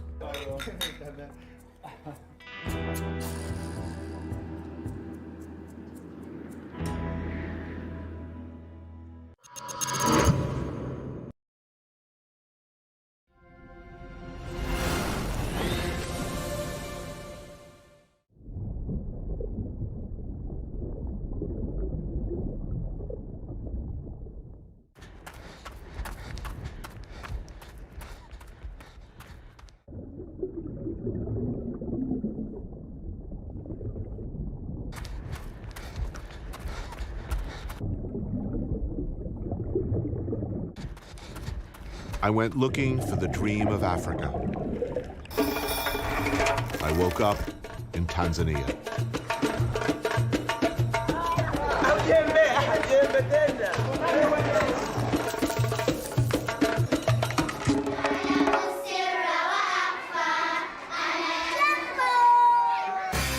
I took a walk through this beautiful world. Felt the cool rain on my shoulder. Found something good in this beautiful world. I felt the rain getting colder. Sha la la la la, sha la la la la la, sha la la la la, sha la la la la la.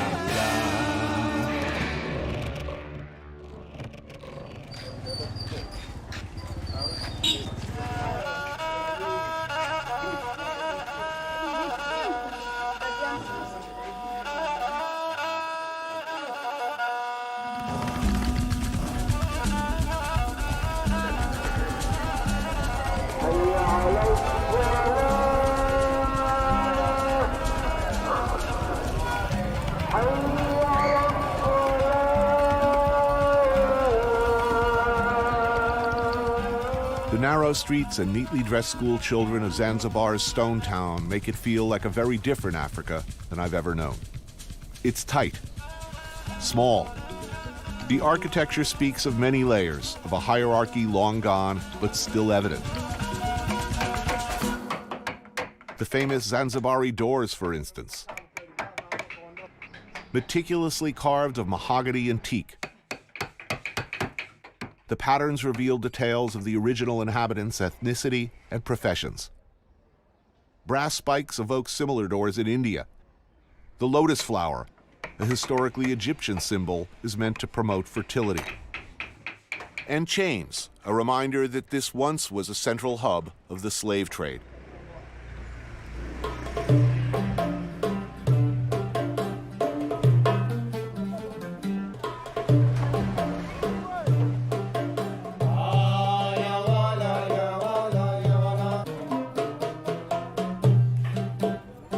What Zanzibar is today is definitely and overwhelmingly Muslim, 99% of the population.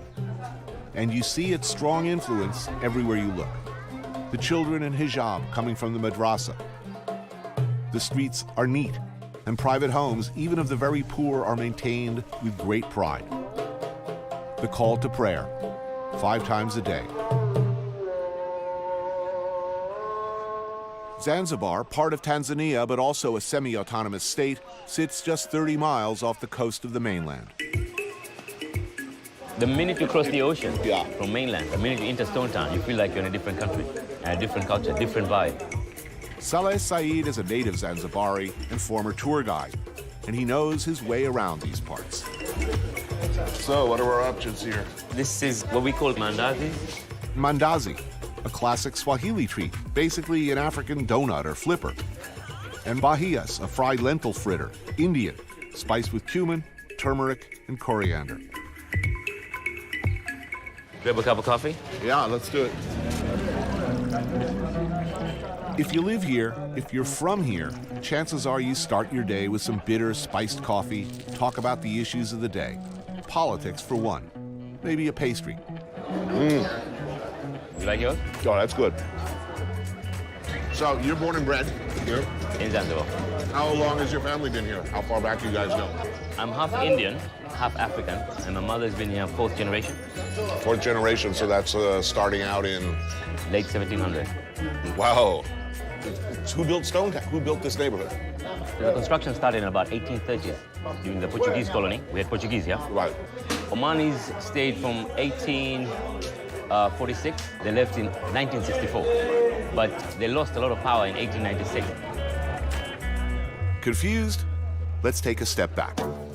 The Persians were the first major power to set up here back around 975 AD, expanding their empire onto the strategically positioned island. Then the Portuguese used Zanzibar as a hub for their slave trade and spices. Then the Omanis did the same, ultimately with the British, who ruled through them. 1964, revolution. As with most revolutions, the days following were violent, chaotic, and ugly. After overthrowing the mostly Arab government, reprisals. It wasn't independence, it was revolution, where more than 3,000 Arabs were slaughtered, and a lot of Indians were slaughtered and removed out of this country. But your family stayed? My family stayed. Why? There was no money in the family for them to move out. So it was just there was no option? There was no option. To stick with what was left? Yeah. Tough times? Very tough times.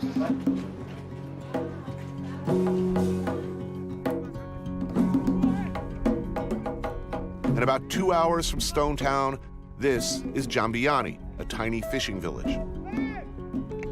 Here, the first revolutionaries would meet and plan for an independent Zanzibar. Zanzibar's first post-revolution president, Abid Amani Karume, served until his assassination in 1972. This, too, is Abid Karume, grandson of the country's first president. Well, what was this situation back, the political situation back then? Well, it wasn't good. Basically, it was the English on top, Arabs in the middle, and then the Africans way, way at the bottom. And it was a form of apartheid, you know? Was this village sort of a center for revolutionary? This village was important in terms of the political support prior to the revolution, when my grandfather and my grandmother were staying right here, and they had meetings on the field, right over there. Yeah. That's where they would have their meetings, to raise support for the African and Shirazi people, their identity. So objective was to give equal rights to all people of Zanzibar. Of course, revolutions aren't the best thing sometimes when it comes to peaceful transition. Well, this is the house of Wana Hassani and Bimwaka. They're preparing a wonderful lunch for us. Ode, Bimwaka, kuna mgeni wako hapa. Mzee Hassani yupo? This is Bimwaka. She used to take care of my grandmother many, many years ago.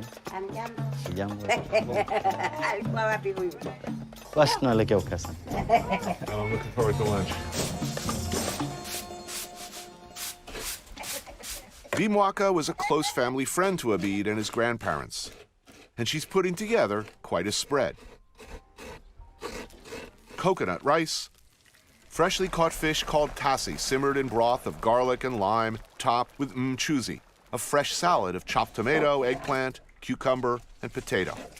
Another fish, kabua or mackerel, marinated in lime juice and garlic, then pan-fried. Now this is good. Whoa, that's looking good. So, coconut rice. Yeah. Chapati bread. Yep, that's it. From the other side. Yeah. Other side of the water there. That's it. This is cassava. Cassava. Wait. 3 different types of and fish. fried bread. Wow, what a spread here. And you can use your hands. Good. Fish I can do by hand. The rice, I'm gonna need help. Good. What do you think of the muhogo? It's nice, huh? The cassava. Lovely. Yeah, it's very good. The rice is great too.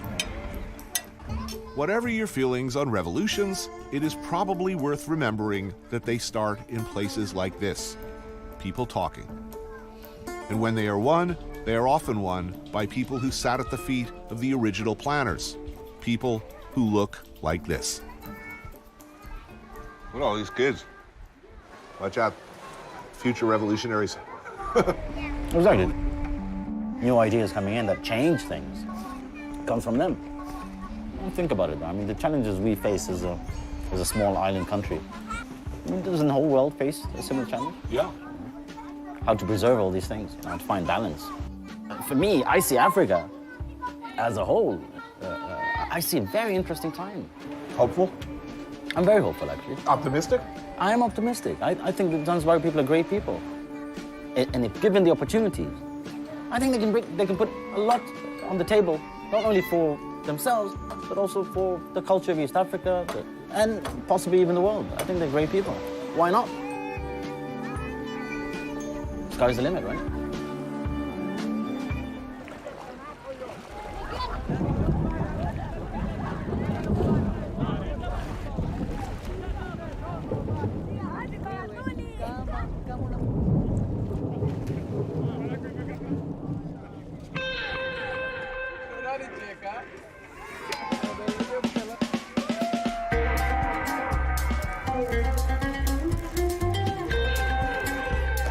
Say you're going to Zanzibar and people will tell you about the street food. It's pretty impressive. In Stone Town's Fordani Gardens, every night, vendors set up an insane variety of every iteration of seafood snack. Oh, yeah. Oh, I'll love some of that. The first one here, we got tiger prawns. We got some shrimps. We have octopus calamari mixed with masala spice. We have a scallop, shellfish. We have a mussel, small shell. We have like a tuna fish, blue mali, red snapper, coral shell, mahi-mahi, and red snapper. Good. So welcome. I think, let me try some of the octopus. So how about lobster? Yeah, with masala spice, but it's not hot. When you feel hot, we give you chili I like hot. mango. All right, good. Give me some chili mango with that. Okay, good.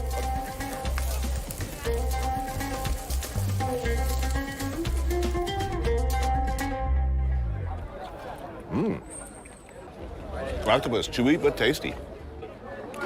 Lobster's working for me. Too spicy for you, man. Now, believe me, only one of us is gonna be shitting like a mink tonight. And it's not gonna be you.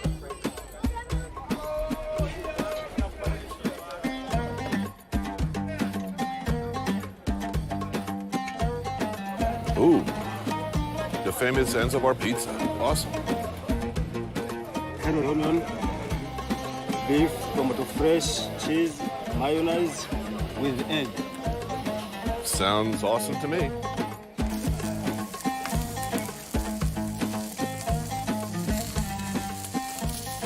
Looking good. Thank you.